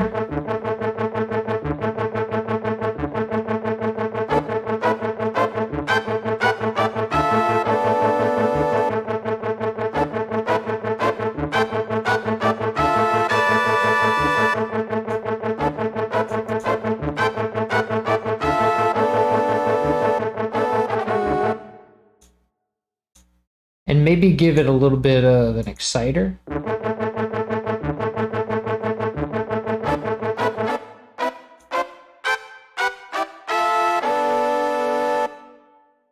And maybe the saturation might have been a bit too much. Usually you don't want to go below, you don't want to go above that 8 o'clock right there. Or 9 o'clock.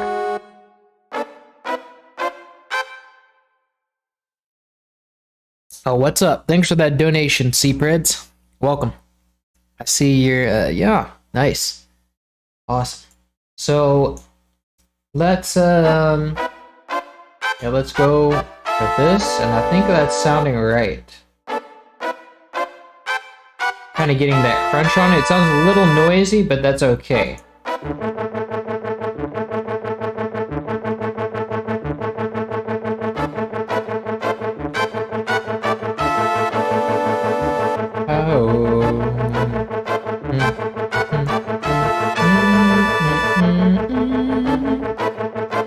Okay, so that's getting a little loud. Let's kind of turn everything down.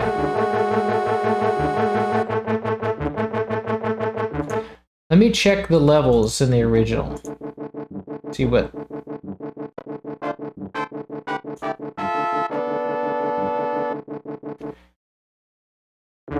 The lead is a little bit louder. It's supposed to be a little bit louder.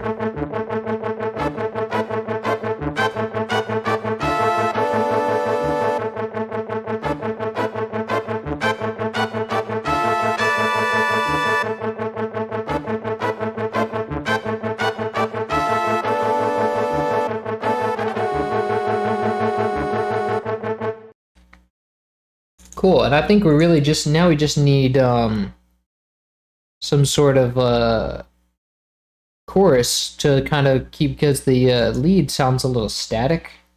Let's put a little chorus on it to vary it on that.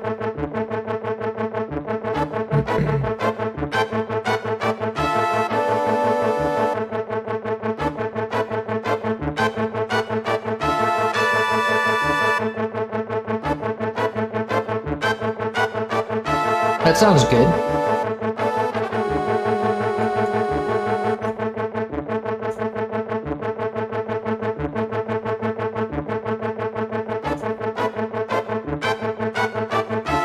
Yeah, I'll let y'all listen to that while I save the project.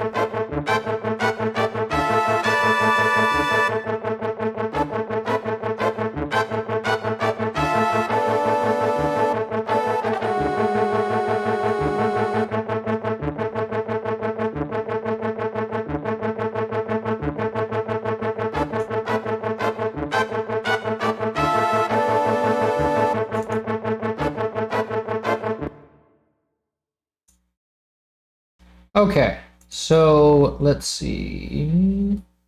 That sounds good. I think there's really nothing else we need to do. It's a very simple song, but except to make an ending. We need an ending, so...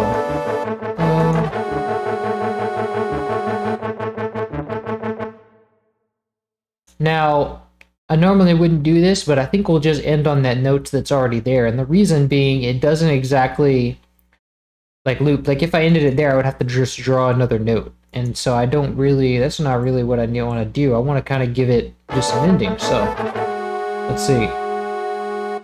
That is really fine. That's like a fine ending because it kind of ends already. It just keeps on going. So if you just mute out that last part, it's a perfectly acceptable ending. Now, so let's save that. And let me see what y'all are saying. Dude, thank you so much for making these. You're welcome. Glad you enjoy them. So now we can go ahead and get to the next one, which is Worst of Mystery. Whoops, sorry.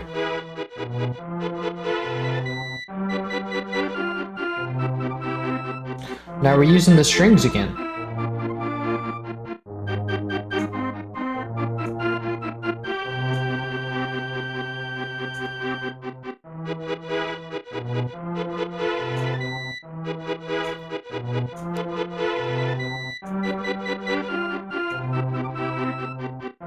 So these channels are not being used.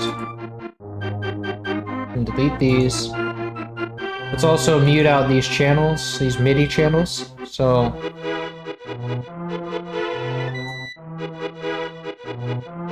looks like it is in 4/4.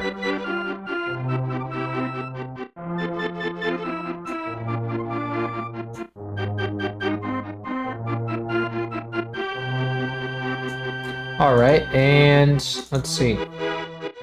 There is no panning in this one either. This one is completely mono signal.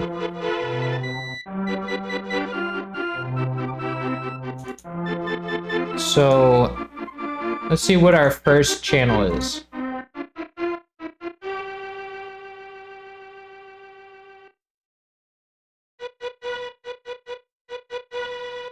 And it just kind of, there's no intro, it just kind of repeats straight.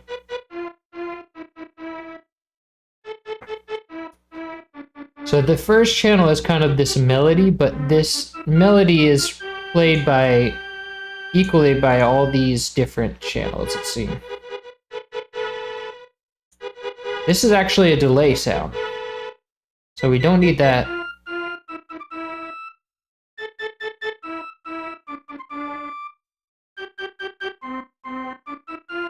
Cool, so these two channels are kind of married to each other. This one is...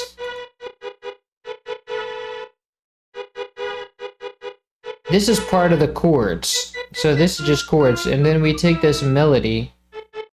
So if we're going to start with this first riff here, that da da da da da da da da, we have to do all the string chords.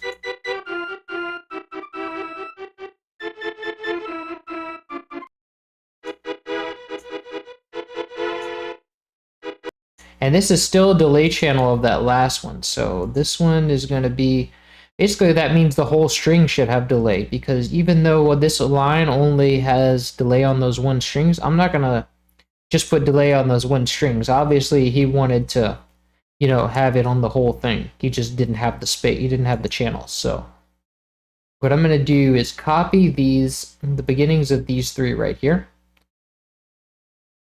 And actually, while I'm at it, I can copy the whole rhythm section.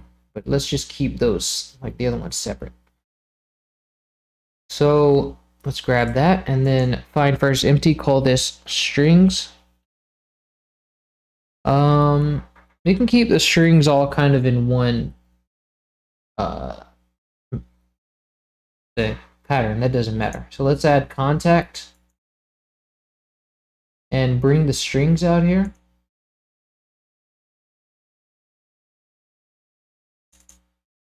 So we need the big strings.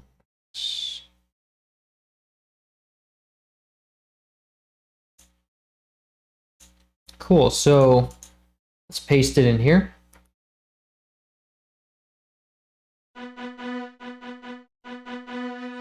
And raise it up an octave.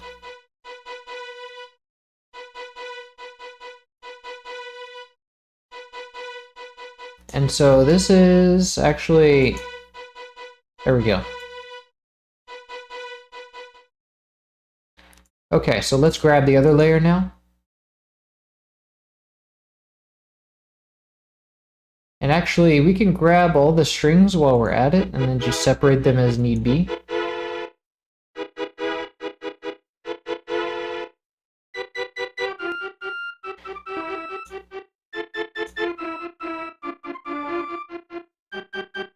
This thing is, no, it's changing velocity. This is the flute right here.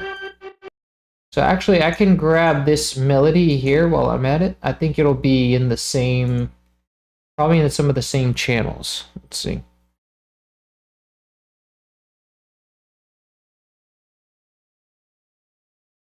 Just paste this here. And paste it, shift it up an octave.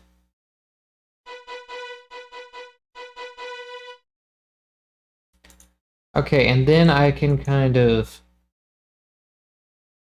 see this one, this channel is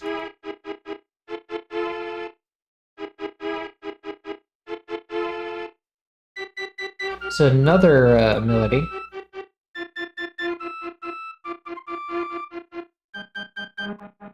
Okay, so that one's the flute. And then the other channel, the strings continue. Just copy this one. And that'll be alright. Let's shift it up an octave. And Alt-C to change it to the same channel. And then for the next one, that's the one that's playing right now. We're gonna take all of this. This is all strings.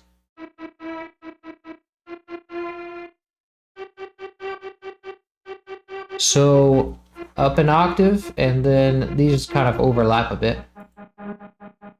But we still do that.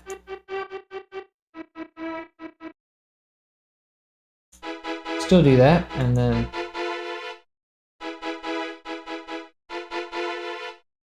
and I want it to be a little bit sharper because in the game there's kind of baked into the sample an envelope like this.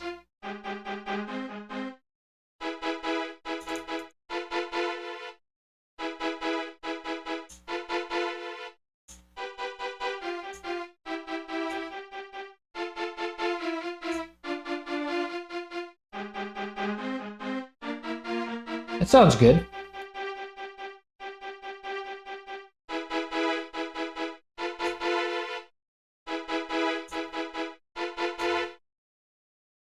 But I do want to kind of take that melody and separate it because it's running into the same notes, actually.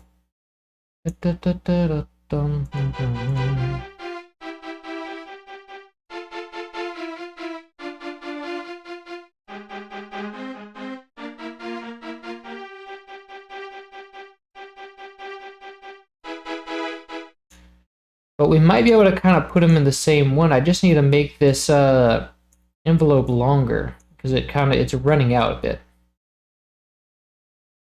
on that last note particularly.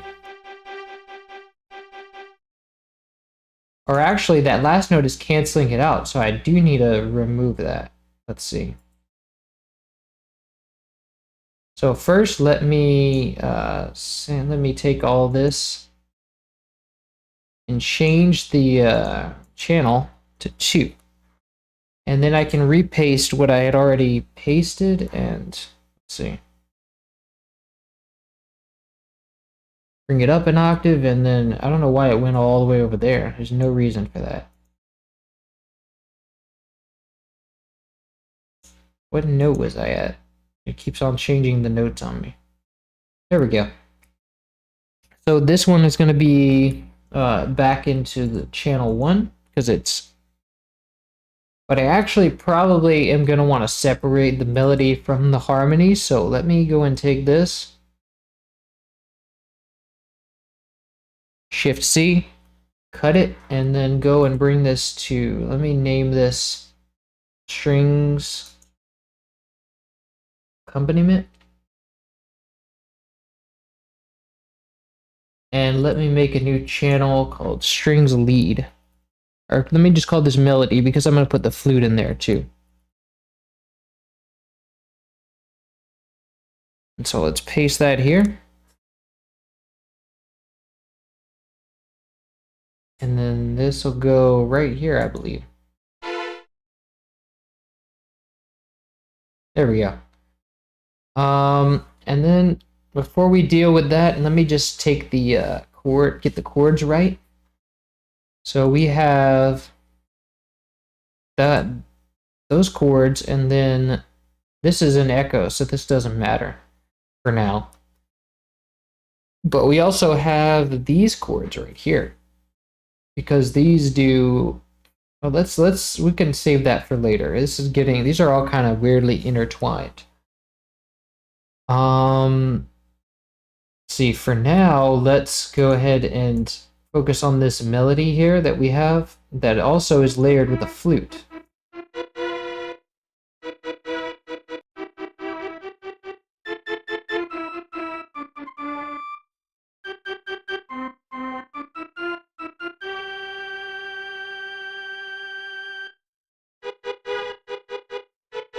So it doesn't quite, the envelope doesn't quite fade out on the melody. There is this this thing right here. So we just need to add just the strings.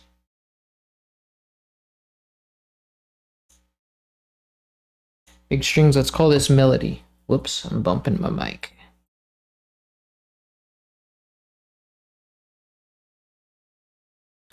Okay, so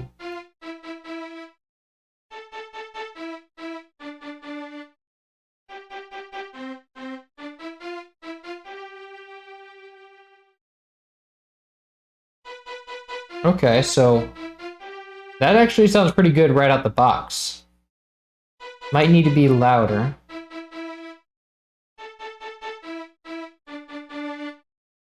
Because it is very quiet. Let's just make both of these like 1 dB. And I want that envelope to last a little longer, actually a lot longer, because it's not even supposed to go to 0 at all.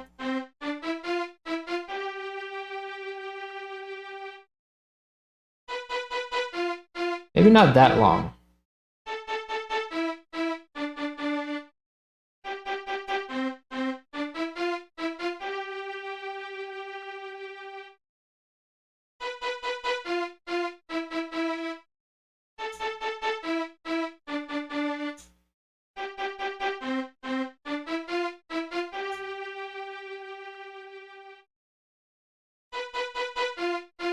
Okay.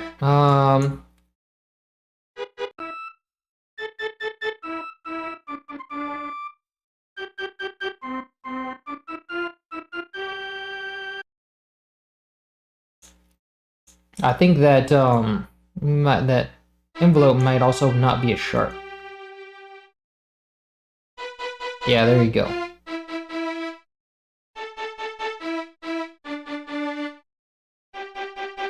Maybe it might just be 3 seconds too. Yeah, that sounds good. Now we want to put the flute on that too, and also we want to give this a mixer track.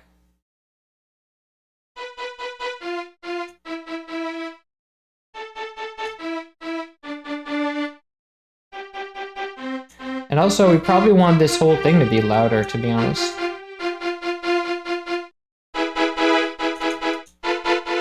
No, wait, no we don't.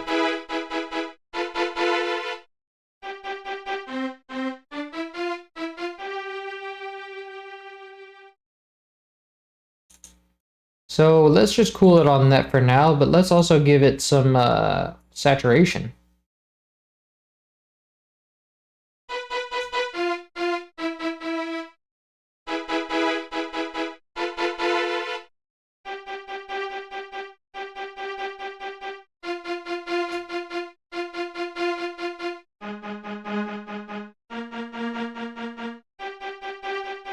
And let's put this in the accompaniment bus, and let's give it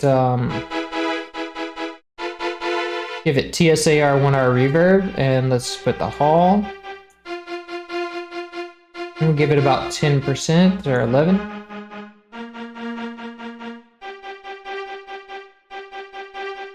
And let's also put an exciter on it. Really brighten up that high end a little bit, although it already is pretty bright, so we don't need that much.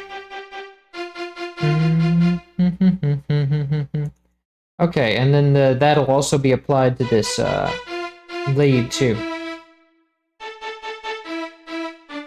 Although we do want the lead to be in the lead bus, but that doesn't matter because we're probably not going to have too much different reverb. So let's just add the flute in, and then the flute will be in a separate thing. So now we can kind of, let's copy this, and then let's change the flute. Like the flute is going to be the same melody, obviously, but we just want it to be...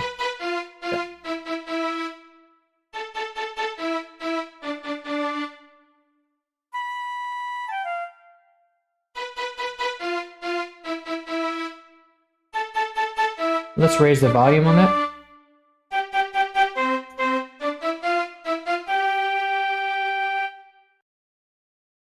I think that's the right octave. No, it's got to be like a piccolo. It's like a little penny whistle. So let's shift and push that higher. It doesn't need to be that loud either.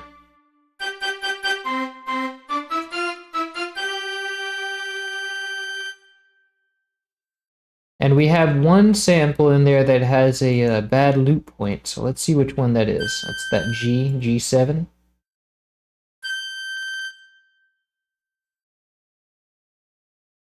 Now let's go to loop edit, and look, you can see it's wrong. It's obviously wrong.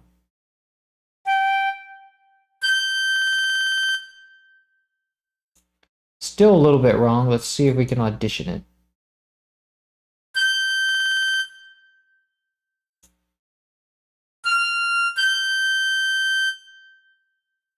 There we go, perfect. Now we also wanted to have some vibrato. Let's see what y'all are saying. Do you have any other vinyl coming out anytime soon? Well, we're really just trying to get Donkey Kong 2 fixed because that's been a long time. But Super Metroid will be coming out soon. Yeah, and then yeah, that'll be it.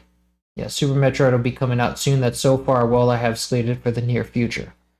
But anyway, yeah, so this we just need a vibrato on that. So let's see, we want to go to source, mod, pitch bend, and then we can do a sine, the LFO, and then take that down to very small because it like a 0.07 is all we want. So then we go into, let me double click that, and then it goes down to, we want it to fade in at least like maybe 200 seconds. I'll have to hear it first.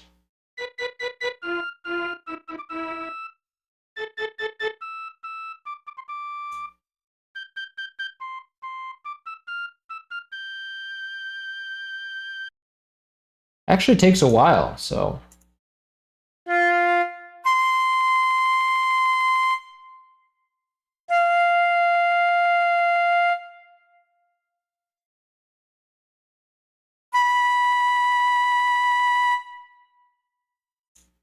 And we want it to be a little stronger, maybe 14.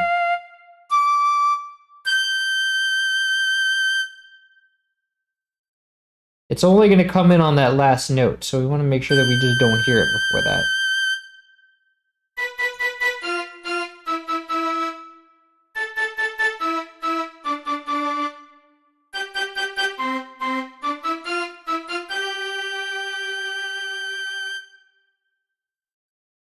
That's good.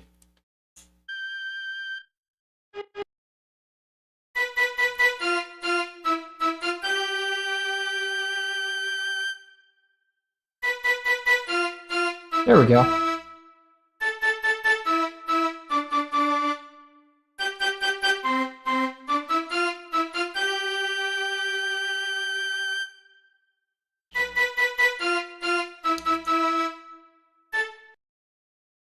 And then we also want the strings to have a bit of delay, but how much of that delay is it? Like, what's the timing on that delay? And it would be like two-thirds of a step. So change this back to thing, and then we can go. Let's put a fruity delay 3 on the thing, and let's have it. So a step is 36, no, 48. So what is 2/3 of 48?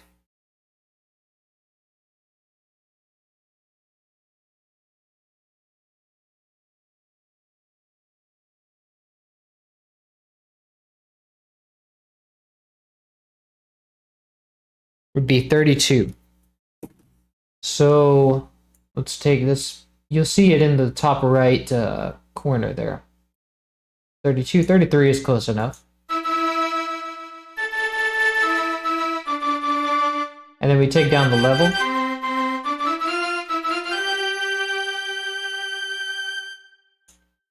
And let's also give the flute its own its own kind of a master out channel. And let's set that to be plugin out number 3 and plugin out number 4. And then let's go into the settings and +1. There we go. Now we have the flute. Let's call this strings.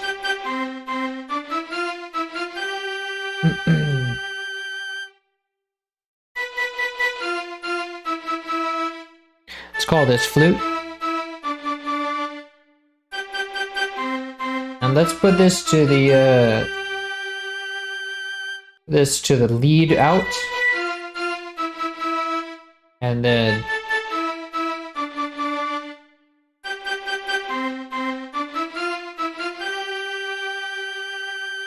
there we go, that's good.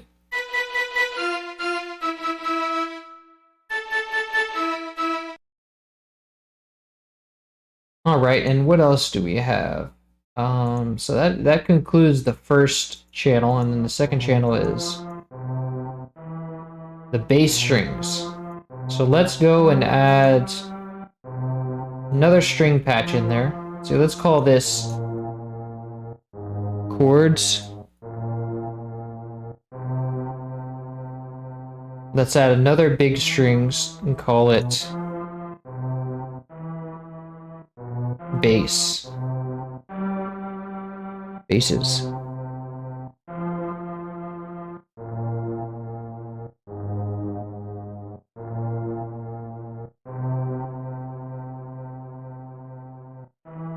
Let's copy this. Find first empty, call this basses.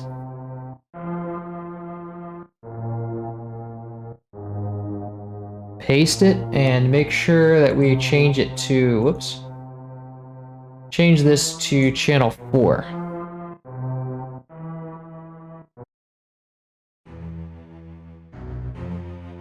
Let's raise it up an octave.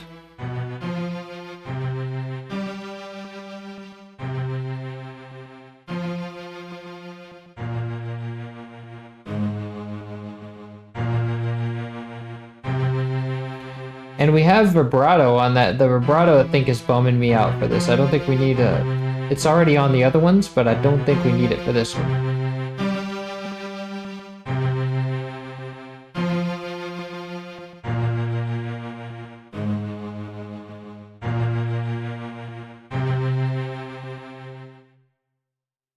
Oh, I turned it off. It's the tremolo that's bumming. That's kind of making it weird.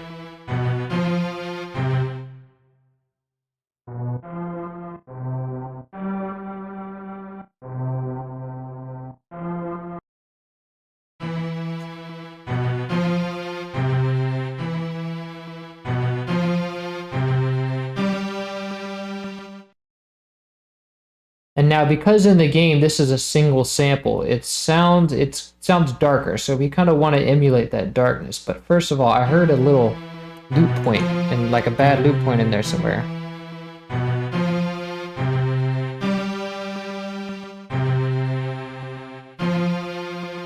It's here.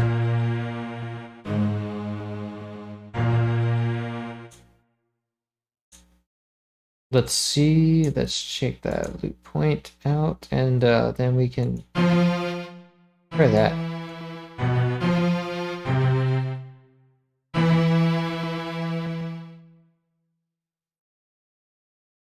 Let me try one under.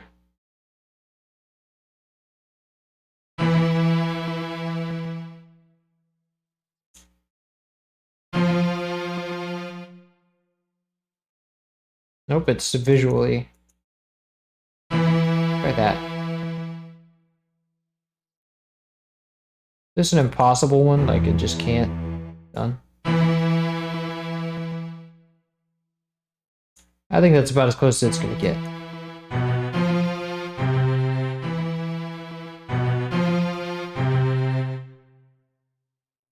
Does it sound all slow like that? Yeah, it does. But so now we just need to make it darker. But first I need to give it its own out. So let's take this, plug in out 5 and 6. And then let's go 2. And then let's call this basses.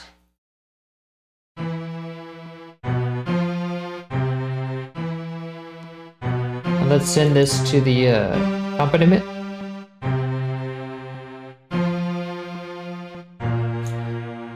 And let's put some saturation on this.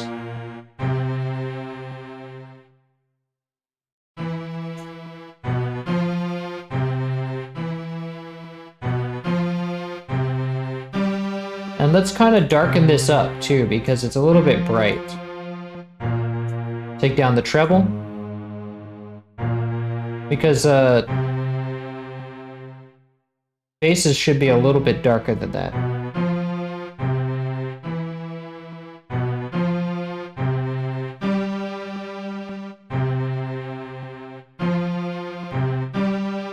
I think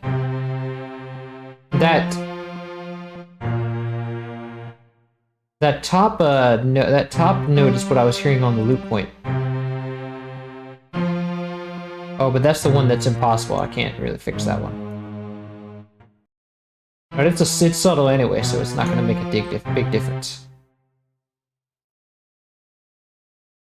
Okay, so and then let's give that. Oh no, we can't really do that.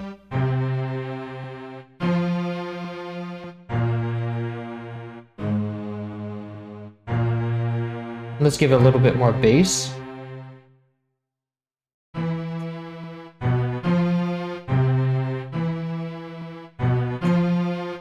There we go.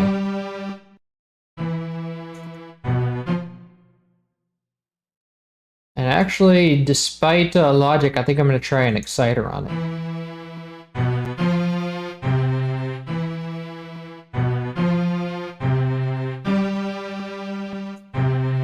Yeah, I think that actually works.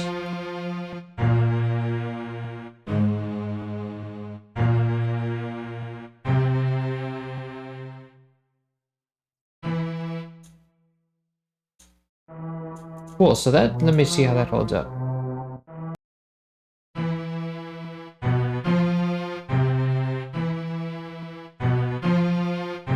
And I think we don't need that sharp of attack. I think we can put a little bit of...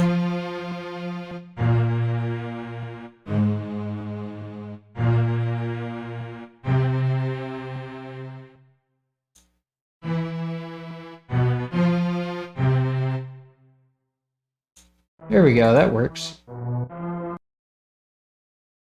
Actually, maybe a little bit sharper because it doesn't have quite so big of a fade in.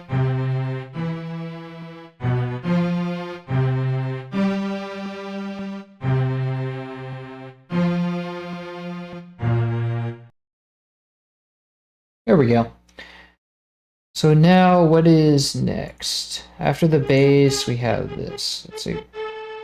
That other layer.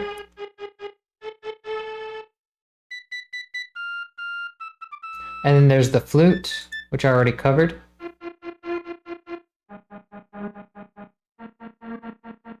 We have this, which I already covered, that other part of the melody.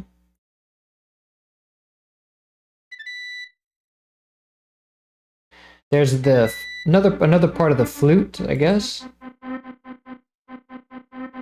And we can move this over and like fit it in there because it is like a little melody, kind of. Should just be one bar, really.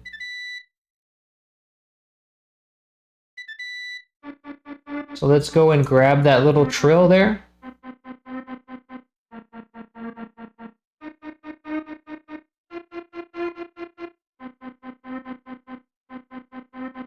And let's put it into the flutes channel. We probably have to go up an octave.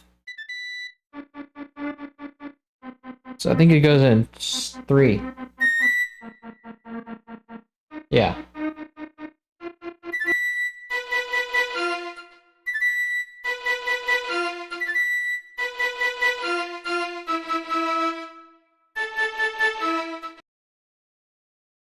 Okay, that sounds good.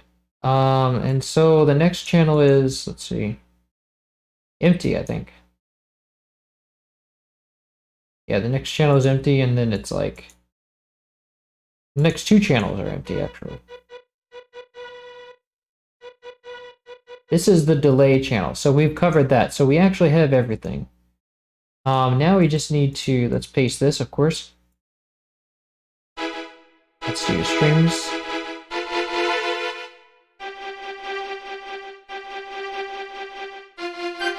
Do melody.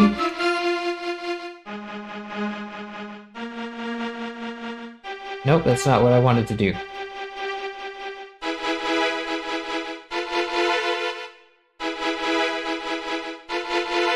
And I think that delay is a bit too loud.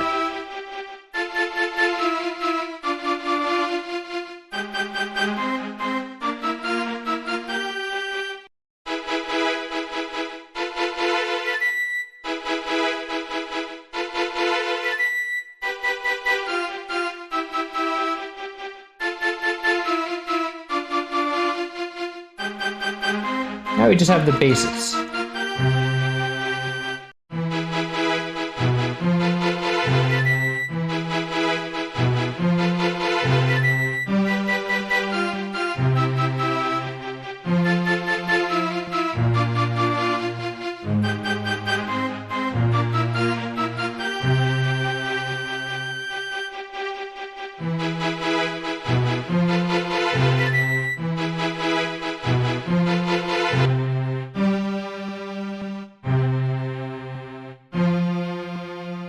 Is this reverb even on?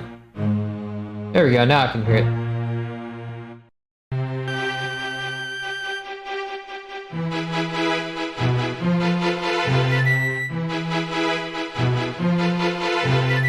Let's also raise the, let's also raise the lead reverb a bit.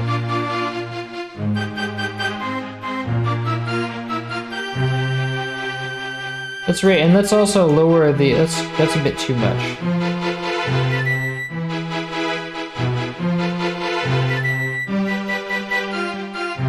Cool.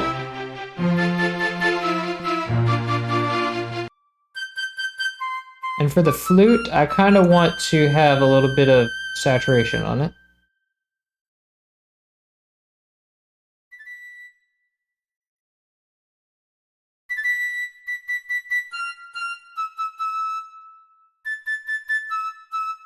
That sounds good. Really good, actually.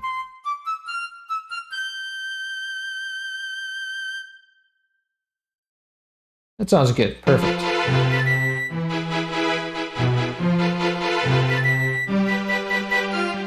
Maybe the saturation is a bit much here.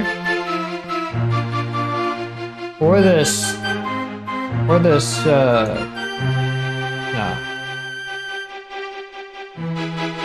I think that did it. Yeah, there we go.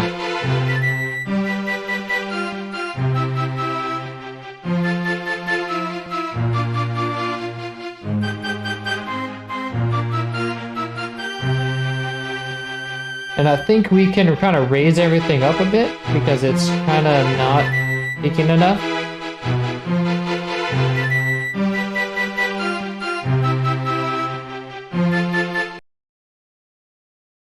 All right, now let's add our mastering plugin to it. Sounds very nice. No, you did well. You missed the Anger of the Guardians and the Pink Rabbit theme. Hi there, Spencer. Welcome. Is there a waiting list? There's not really any kind of waiting. Well, it's like I still have to complete this one, and then there's some other soundtracks that we're waiting to get done. But there's not a. Oh, you mean for DK2? There's not really a waiting list for DK2. It's just that they got printed wrong, and so now we have to sort of print out replacements, and it's taking a long time to get the replacements printed out and sent to people. So nobody has received DK2 or 3 yet. Not correctly printed, at least pressed, but it's good. We're working on it. So anyway, let's see. Try to master this. So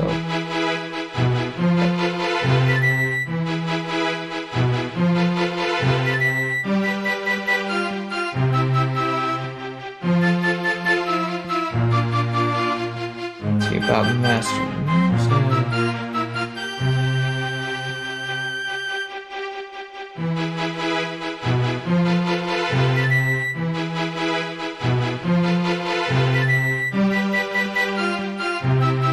Raise it up a little bit after all that.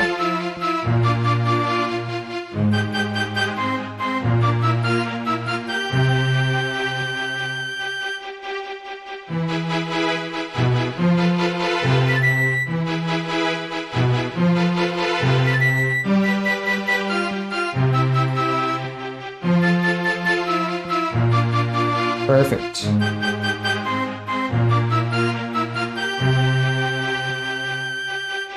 I want to kind of excite these strings more. There we go. We take down the output a bit.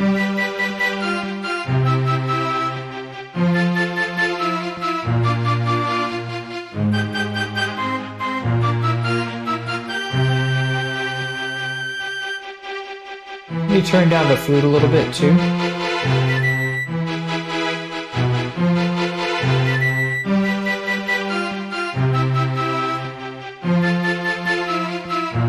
That sounds good. I like it. No problem.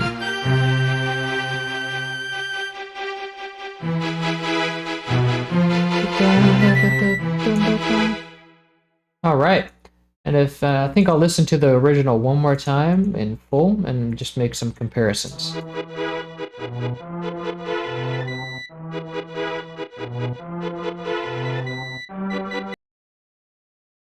Also, I need to do an ending.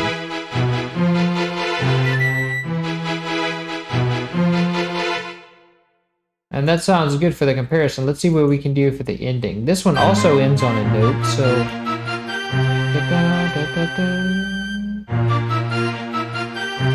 I think we can just have it end on this note. Yeah, that's good. The last 2 songs have been kind of lazy endings, but that's because they don't really call for one this time around.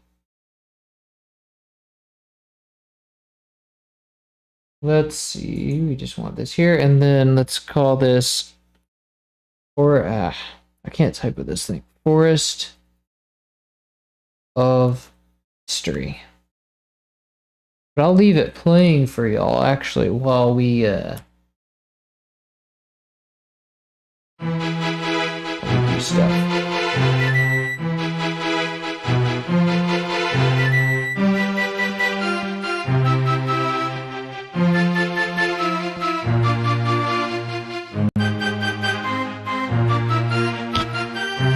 Whoops.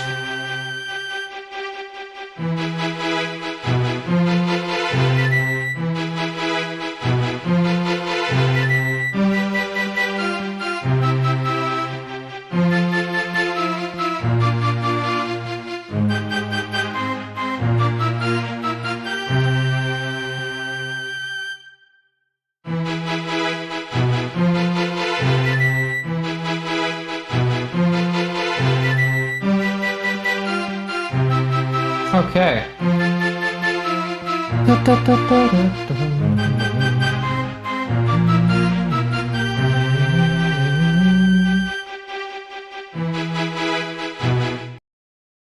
Okay, so that's good. Now how much time do we have left? We have 30 minutes, so maybe time for a fourth theme, because all these have been pretty light.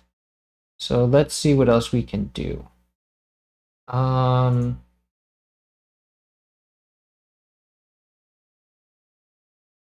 Unsealing the Master Sword.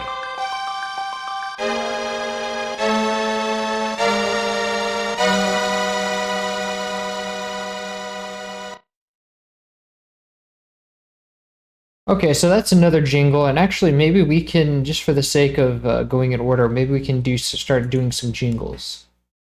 So let's go for a new one, and let's add in Great Victory, because we neglected to do that last time because it's just a jingle, but let's, oh wait, I have to add the Great Victory. Sweet victory. So, wow, this is, let's see. Let's load up the soundtrack of Great Victory. This is basically the theme tune that plays whenever you open a chest or something. No, wait, this is when you beat a boss.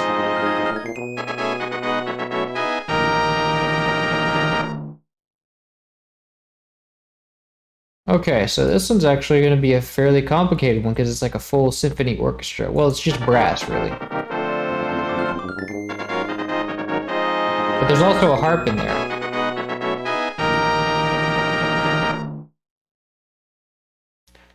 So there's kind of just brass, and then there's like a harp. There's tubas, and then there's like a timpani roll at the end, and then there's a harp in the middle.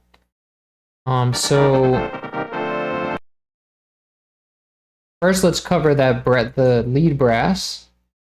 So we have, and this one, last one is just a delay. So we'll do that delay thing kind of at the end. So we just copy this, and then let's call it this. Let's make a new pattern, call it upper brass.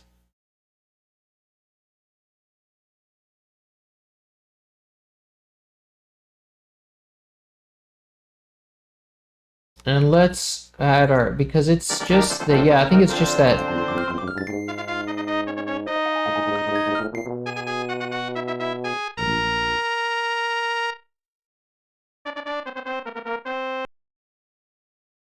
Yeah, it's just that octave brass again.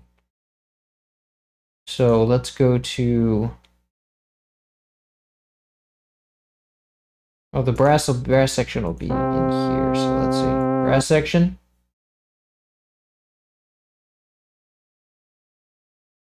Paste it there.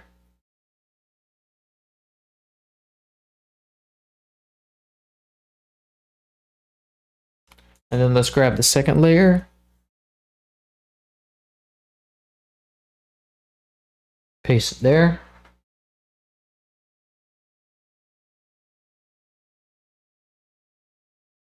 Third layer.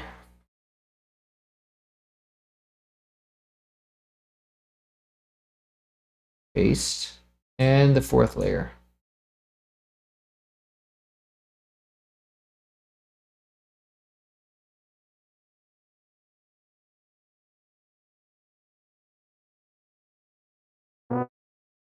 Now this is going to be pretty loud, I can tell. So let me take this down here. And it still is kind of loud.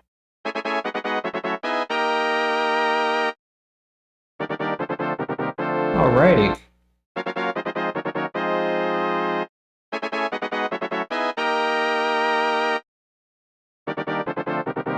And then this, it doesn't matter what time signature it's in, I suppose.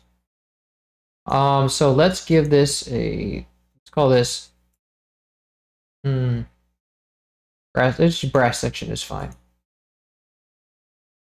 So let's put this here and then send this to the lead channel and give it a decent amount of reverb for this part.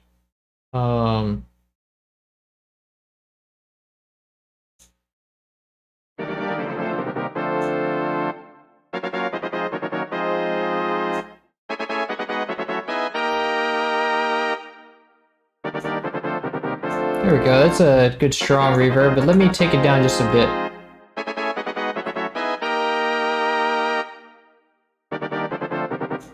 Yeah, because once you leave off that note, you really hear the tail. Now let's go to the, actually let me do some saturation and stuff on this.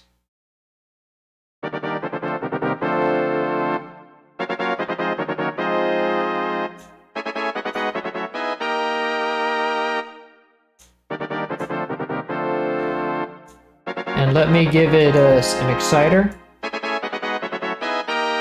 yeah, that really brightens it up. I think maybe the saturation knob doesn't even, well, it does a little bit.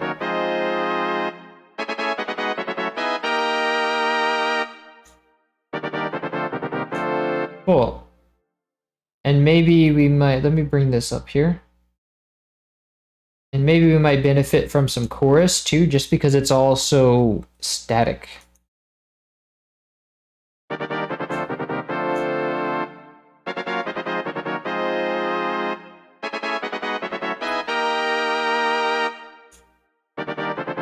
And let me kind of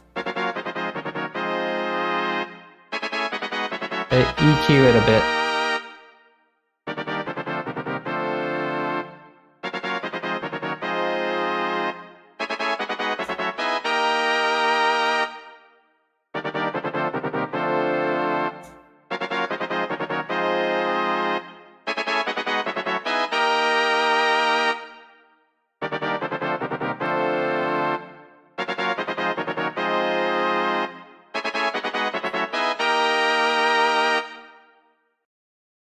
Beautiful.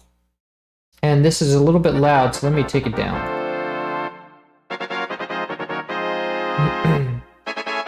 Granted, it is most of the song.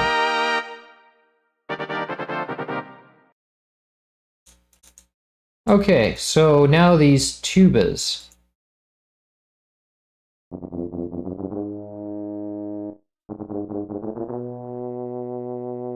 And for those tubas, we have a contact patch, I think.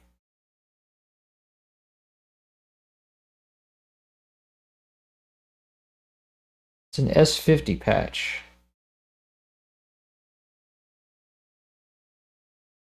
No, it's not. Oh, it is just a sample, actually. Solo brass.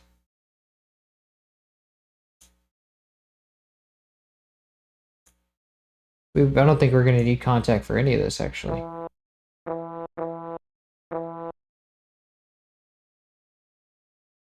Let's see, this one, yes, this is the one, and... Oh wait, this is from the game, never mind. S50, yeah, it's just a sample, but it is... There it is.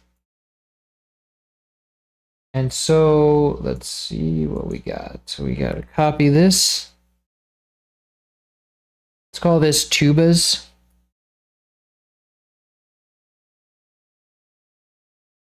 Or surely just one tuba, but who's counting?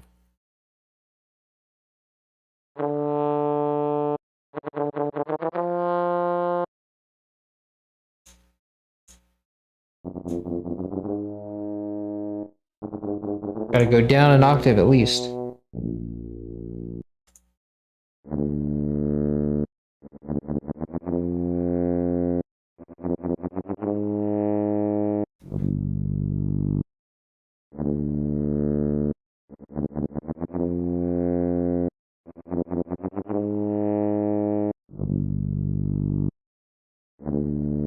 Okay, so we'll just send that to, let's call this tuba.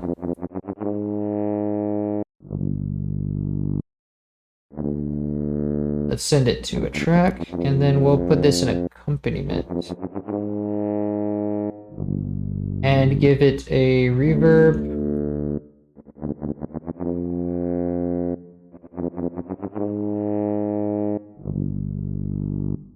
Slight reverb.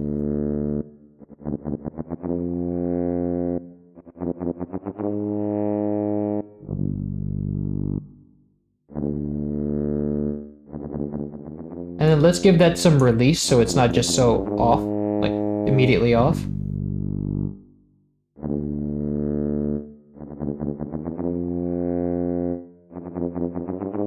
Cool. And maybe saturate it a bit.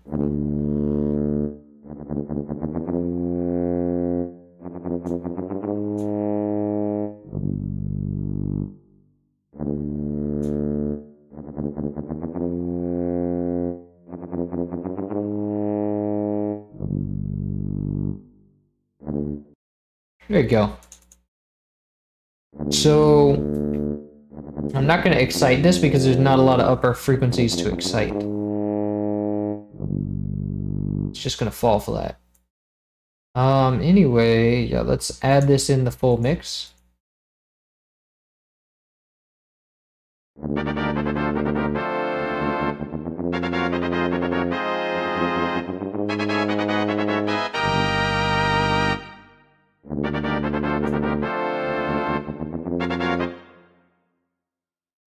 Is that the right pitch?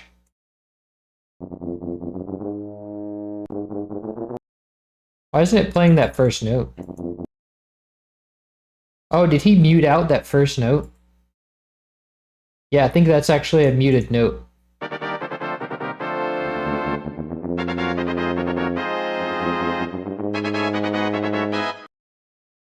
That's why it was sounding out of tune, because that note doesn't work there. So, yeah. Let me also kind of make this normal velocity. And then we have, let's see, oh, we have that harp. So let's go and add the harp thing in there, which is I know I have a file for it. Oh wait, it's down here, duh. Harp and recorder. Oh, we also need a delay on that brass section.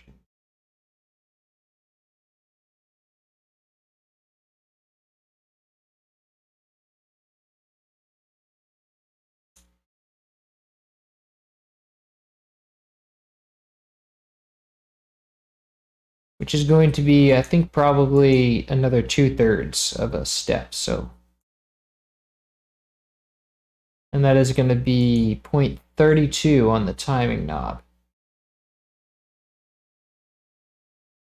There we go.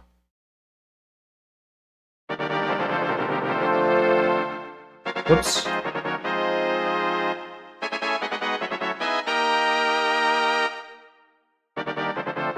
Nice.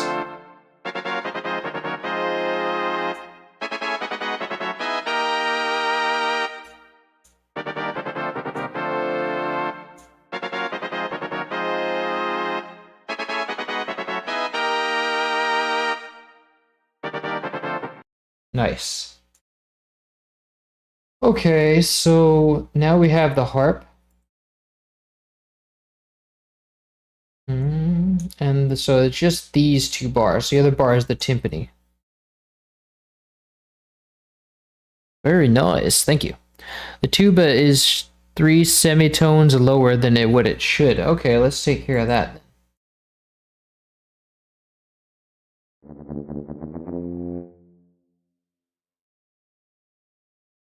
Let me listen to that. Ah. Wow, very specific.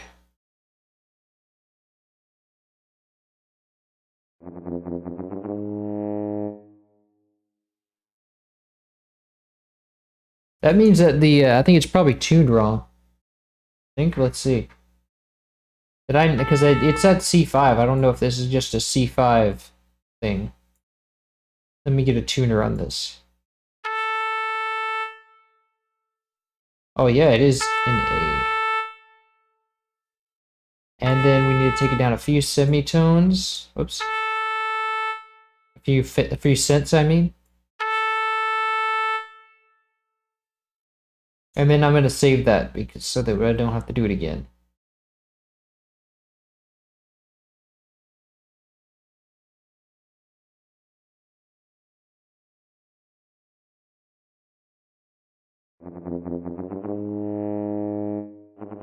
That's why that first note wasn't working, not because it was muted.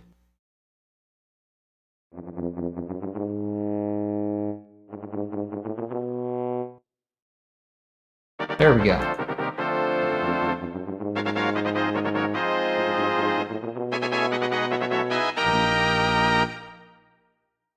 And then is there an envelope on that, or is it just plain straight? No, but there is a vibrato on it. So let's work on that.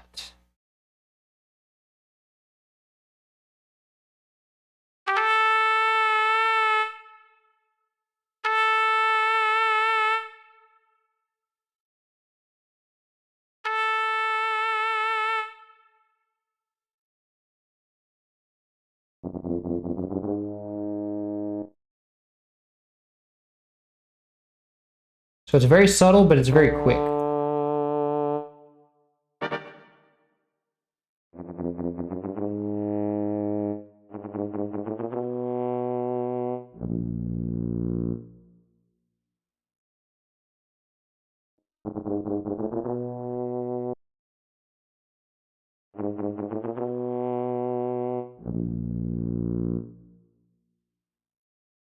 A little bit less subtle than that.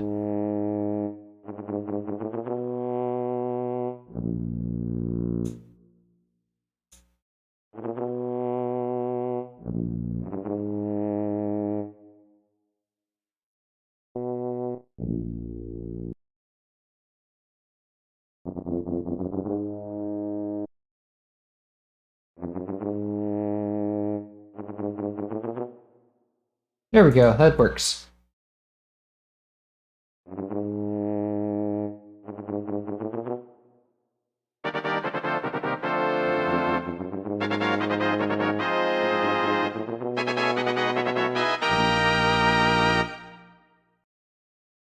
Nice.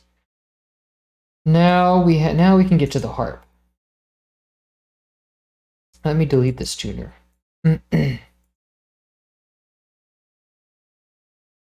So if we make a find first empty and call this harp.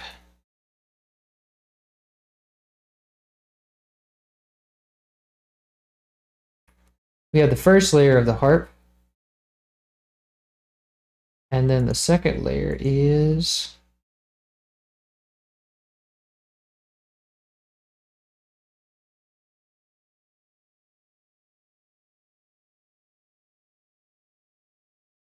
cool.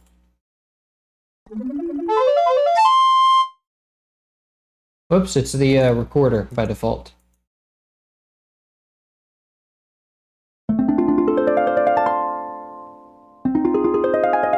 I think it's an octave lower.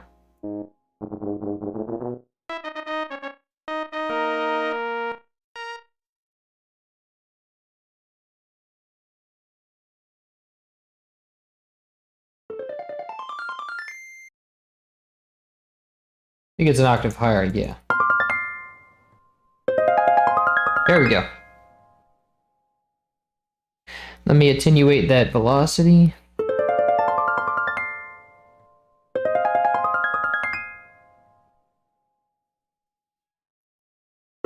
Okay. That sounds good, but a little pale. Let me sort of, whoops, change it. Let's say harp.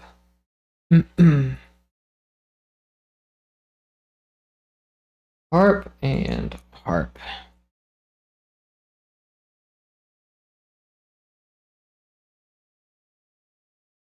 So let's give this some saturation. Let's try that. Oops. No, we don't know crunch.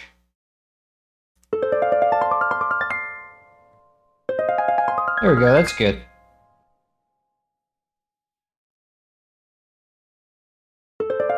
And then maybe an exciter.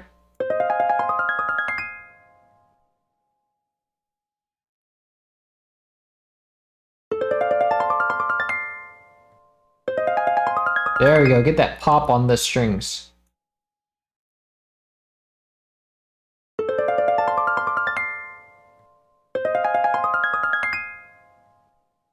And maybe we want a little bit of chorus on that too, because it's kind of static. Maybe not, that might make it... Ooh, that does make it feel nice.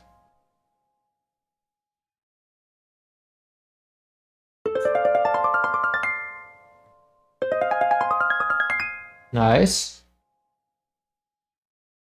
And let's stick that in the lead channel.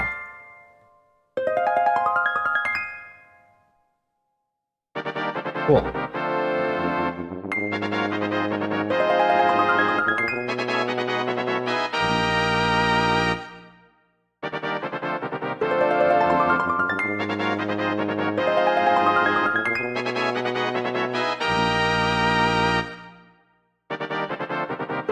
That might be a little loud. Let's turn it down a bit.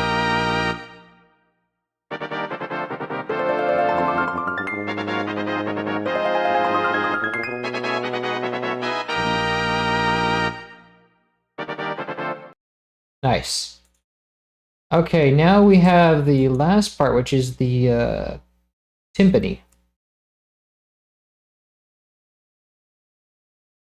So let's grab that. Let's grab these two things. I think it's... Hold on, I'll grab it first. And let me try to use the FPC now, this time for the timpani. I think it'll make things easier. FPC. Presets, empty. And let's go to timpani. 1, 2, and 3. Oh, we got a flam there. I forgot about that. And then let's see. We just copy that. Let's make a new pattern. Call it timpani.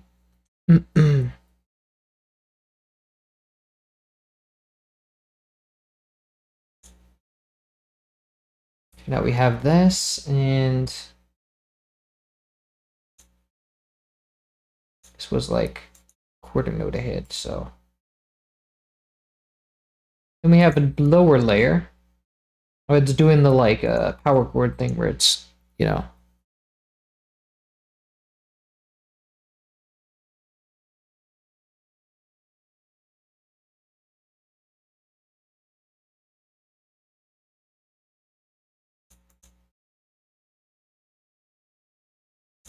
So we actually have two different pitches for this one. So let's clone this. No, wait, it's the same pitch. Oh, we don't. I don't know why I was thinking that.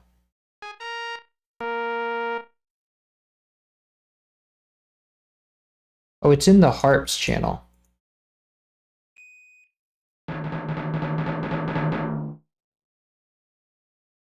Oh, that's a really clunky line.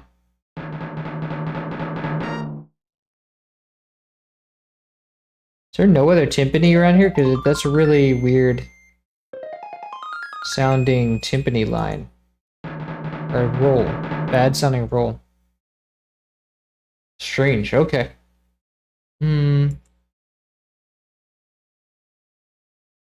So let's just first let's separate these so I can see what I'm doing.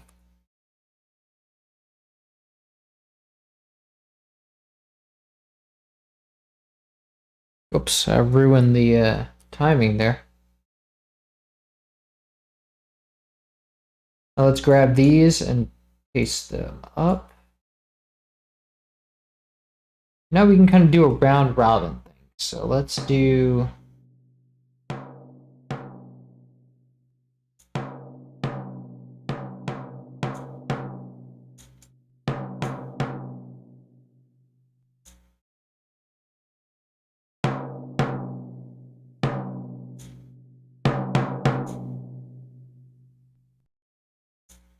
Wait, did I move that one back? No, I didn't. There we go.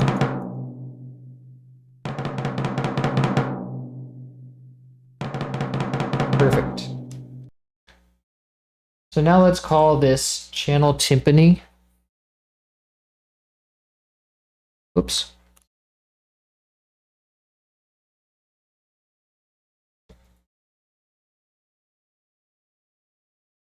And let's give it its own mixer track. Let's saturate it.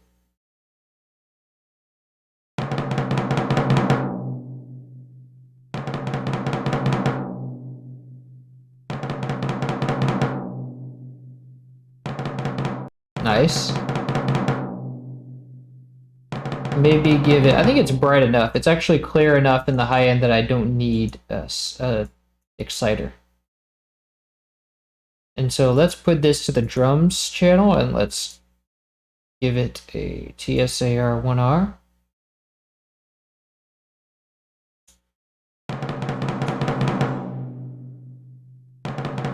Yeah, there we go.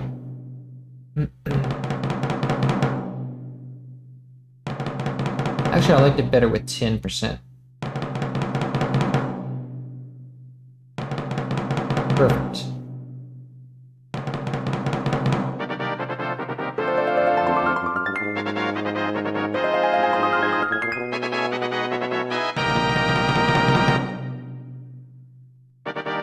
Doesn't need to be that loud.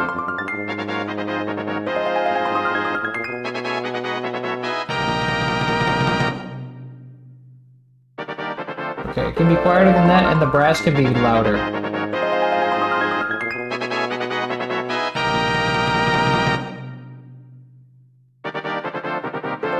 Okay, so let's put a Maximus on this.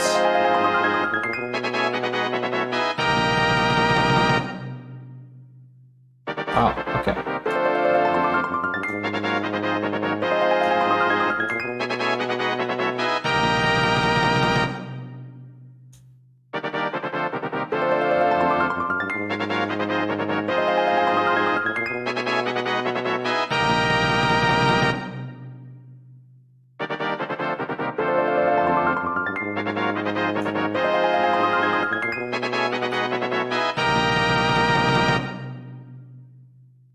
Oops. Okay, so that works. It crunches it up very nicely.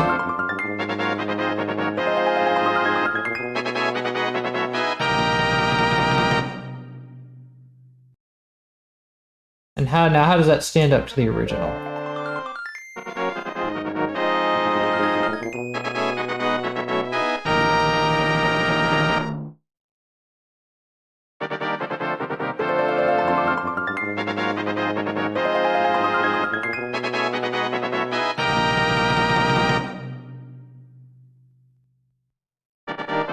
Let me check that for the timpani first.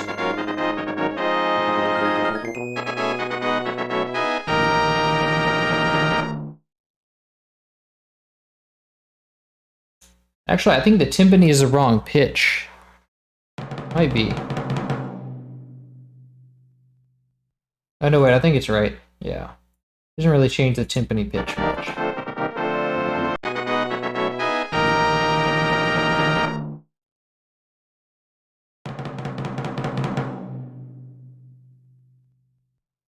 Nice.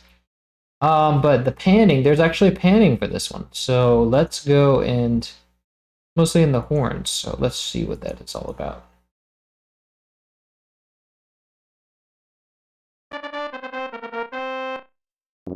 That one's center. That one's center. Okay, so the rest of the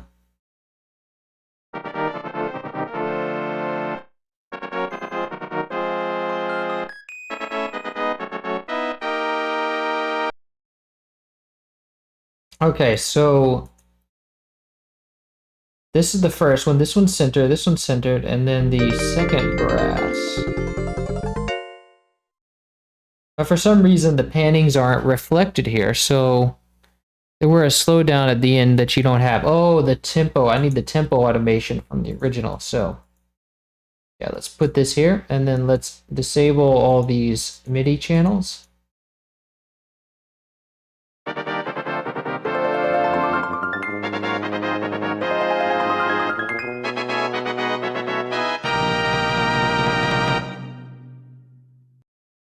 Nice. Now, the pannings are not being reflected in the SPC for some reason.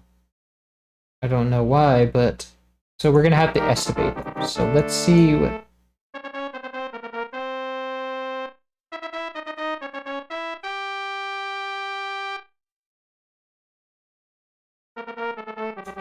This one's a little bit to the right.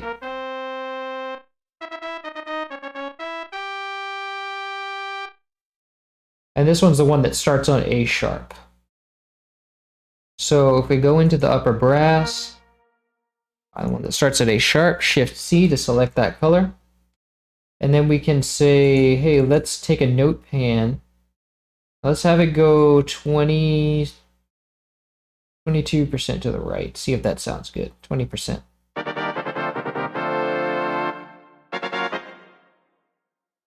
But I'm going to have to complete them all at first. Or actually, let me Shift I to invert the selection and temporarily cut these so I can just listen to that one. Yeah, that sounds good. Slightly left. Slightly to the right, I mean. And then the next channel is this one right here. Let's see what that one's like.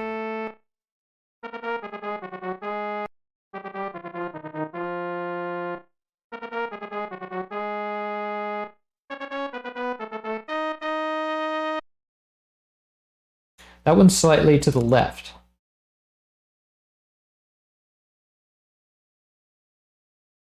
Let's go about 22%.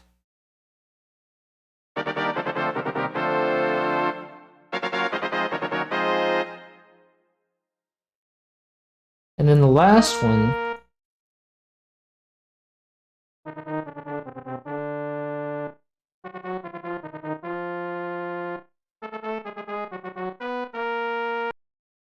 and that one's further to the left. So let's go about 50%. Oh wait, whoops, that was the wrong one. I'm getting ahead of myself. Shift C to select this one, and then I also mistakenly selected, change this one.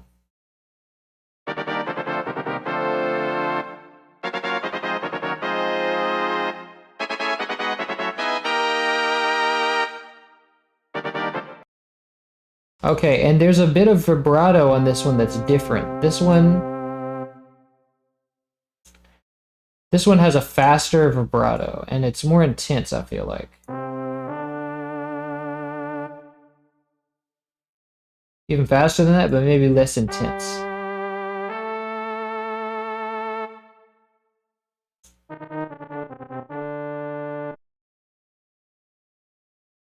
Maybe faster and also less intense.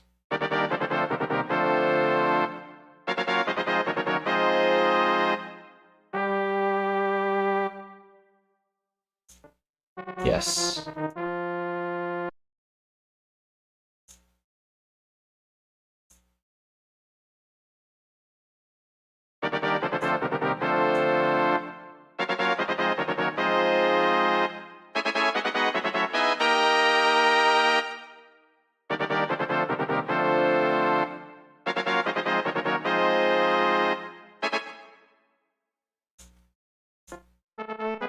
Well, so now altogether that sounds like...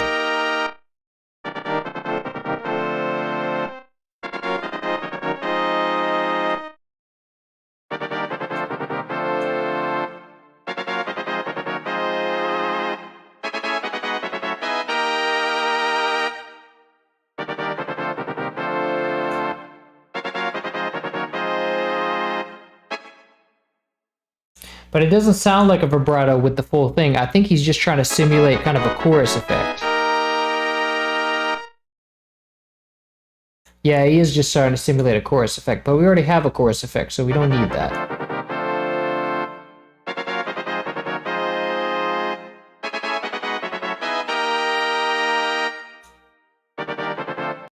There you go. Now they sound a little more in uniform, because without the chorus, it's like...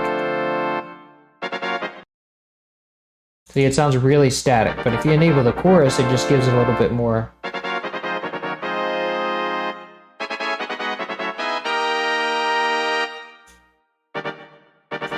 Let me give it a bit more excitement.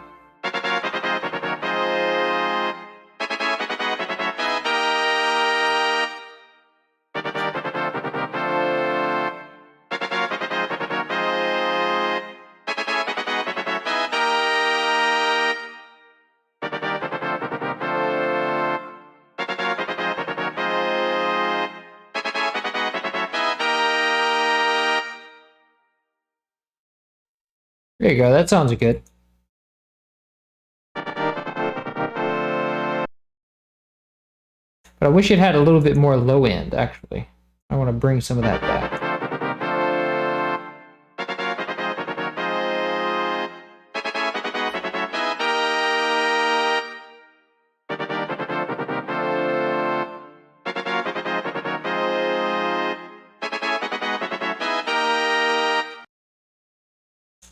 There we go.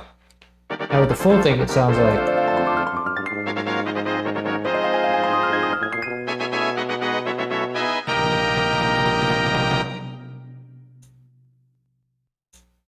Nice.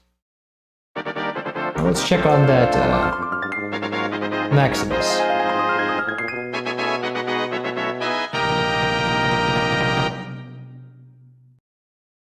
Perfect. Now let me listen to the full thing.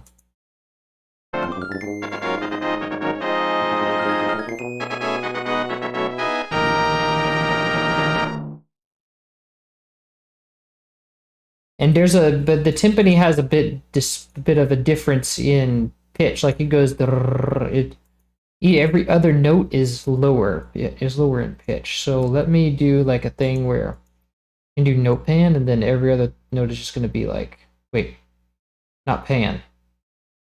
I want to do velocity. No, pitch. Duh. So let me do like, let me zoom in a bit here, and then I can do. You just like start with just 100 cents.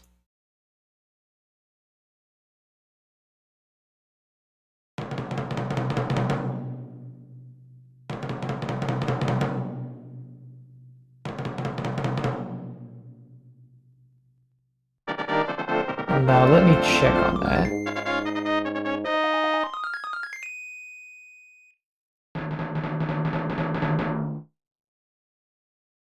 No, that wasn't that. That wasn't the timpani that had that. That was something else. That was just the brass that I was singing. I thought it was... Sorry, I saw vibrato and I thought like, oh, that's the timpani. Or I saw notes fluttering.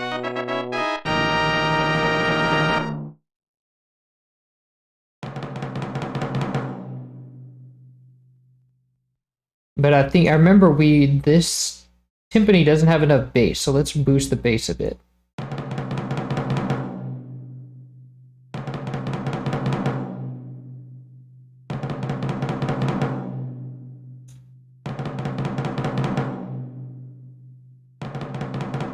Let's take it down a bit.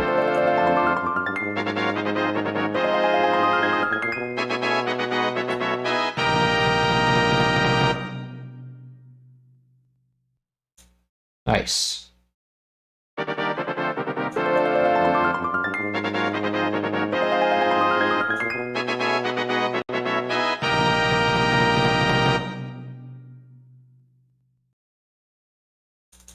Okay, that sounds good.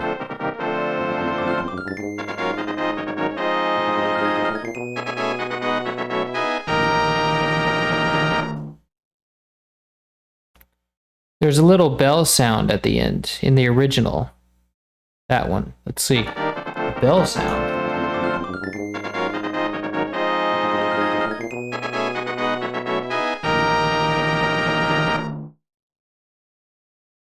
I don't hear a bell sound at the end.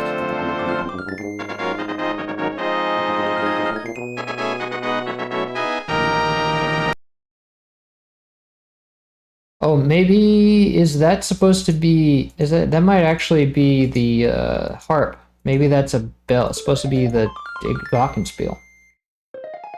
No, that's a harp. But I did forget the panning on the like the sort of the sweep, the pan sweep on the harp.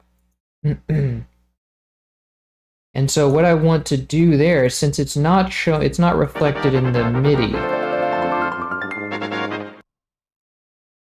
I just kind of have to estimate that sweep. So let me give it a listen.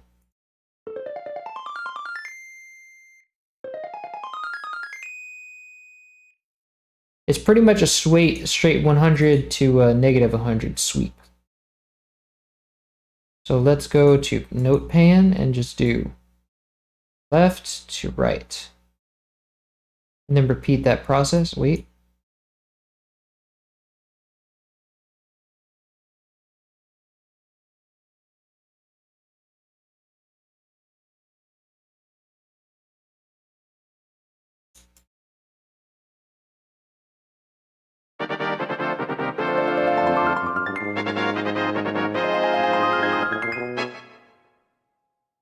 Nice.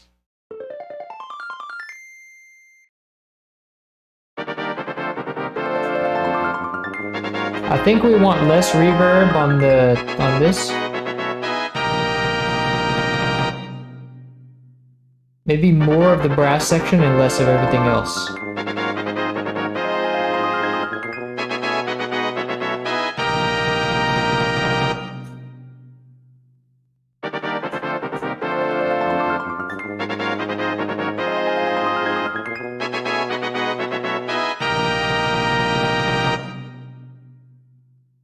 Yeah, maybe not so much the brass.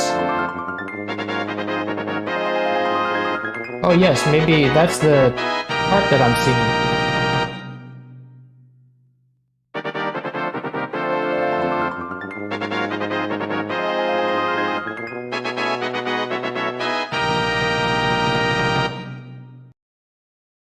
There we go.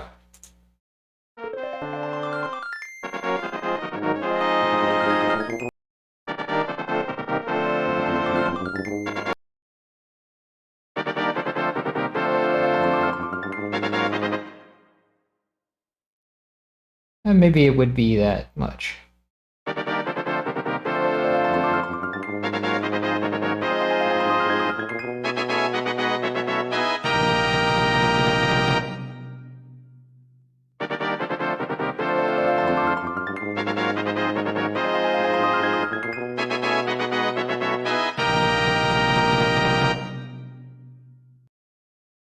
Nice. Okay, well that about does it. The brass chords sound off. The notes sound correct, but there's an effect that adds a very strange resonance. The original have very clear chords. Let's see. Strange resonance. Let's see.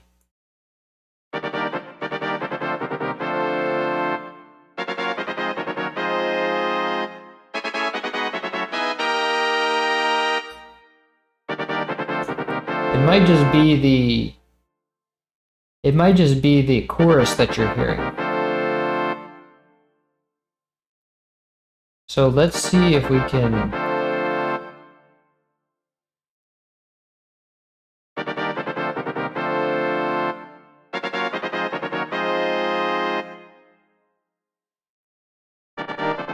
take that down.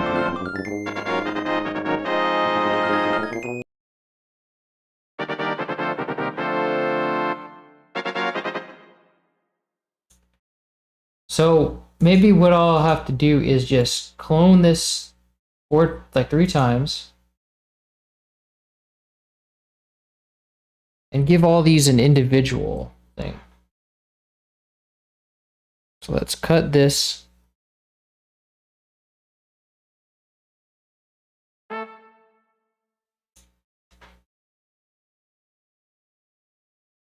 Put them each in an individual channel. And then what he's doing in the original is just ever so slightly varying the vibrato on each of the sounds. So we have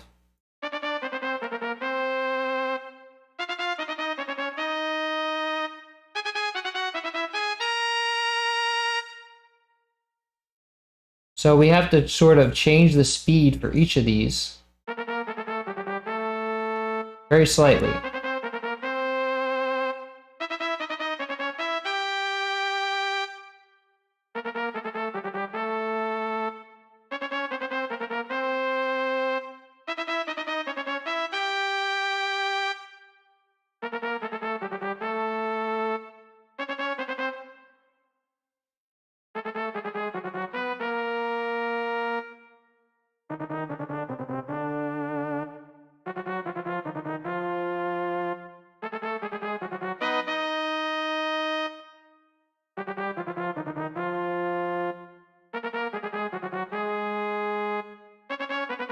Maybe some of these can go in the other direction too.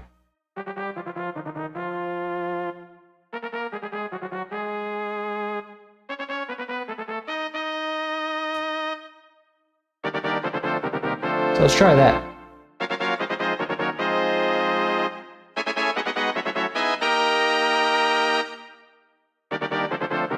There you go.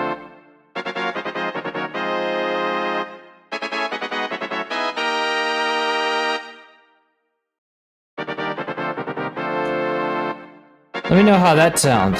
That sounds pretty good to me.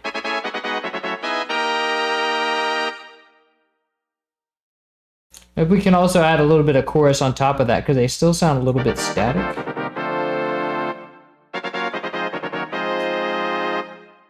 And let's see, to widen it so much, let's slow down the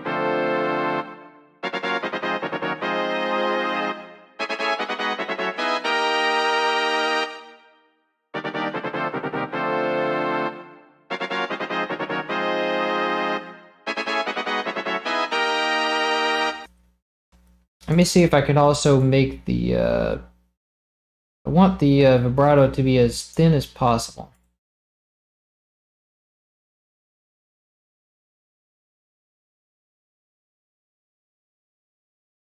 As subtle as possible, I mean.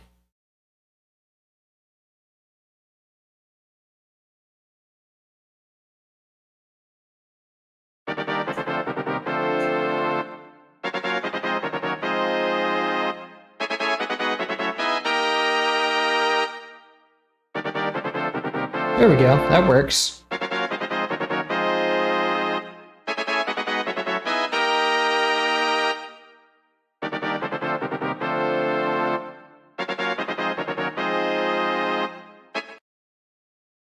That sounds pretty good.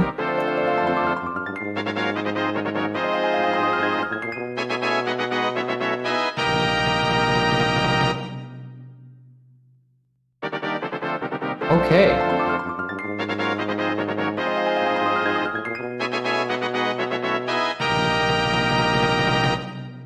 Let me give them a name this real quick. Let's see. Actually, I need to save this as jingles. Let's call this jingles. And yeah.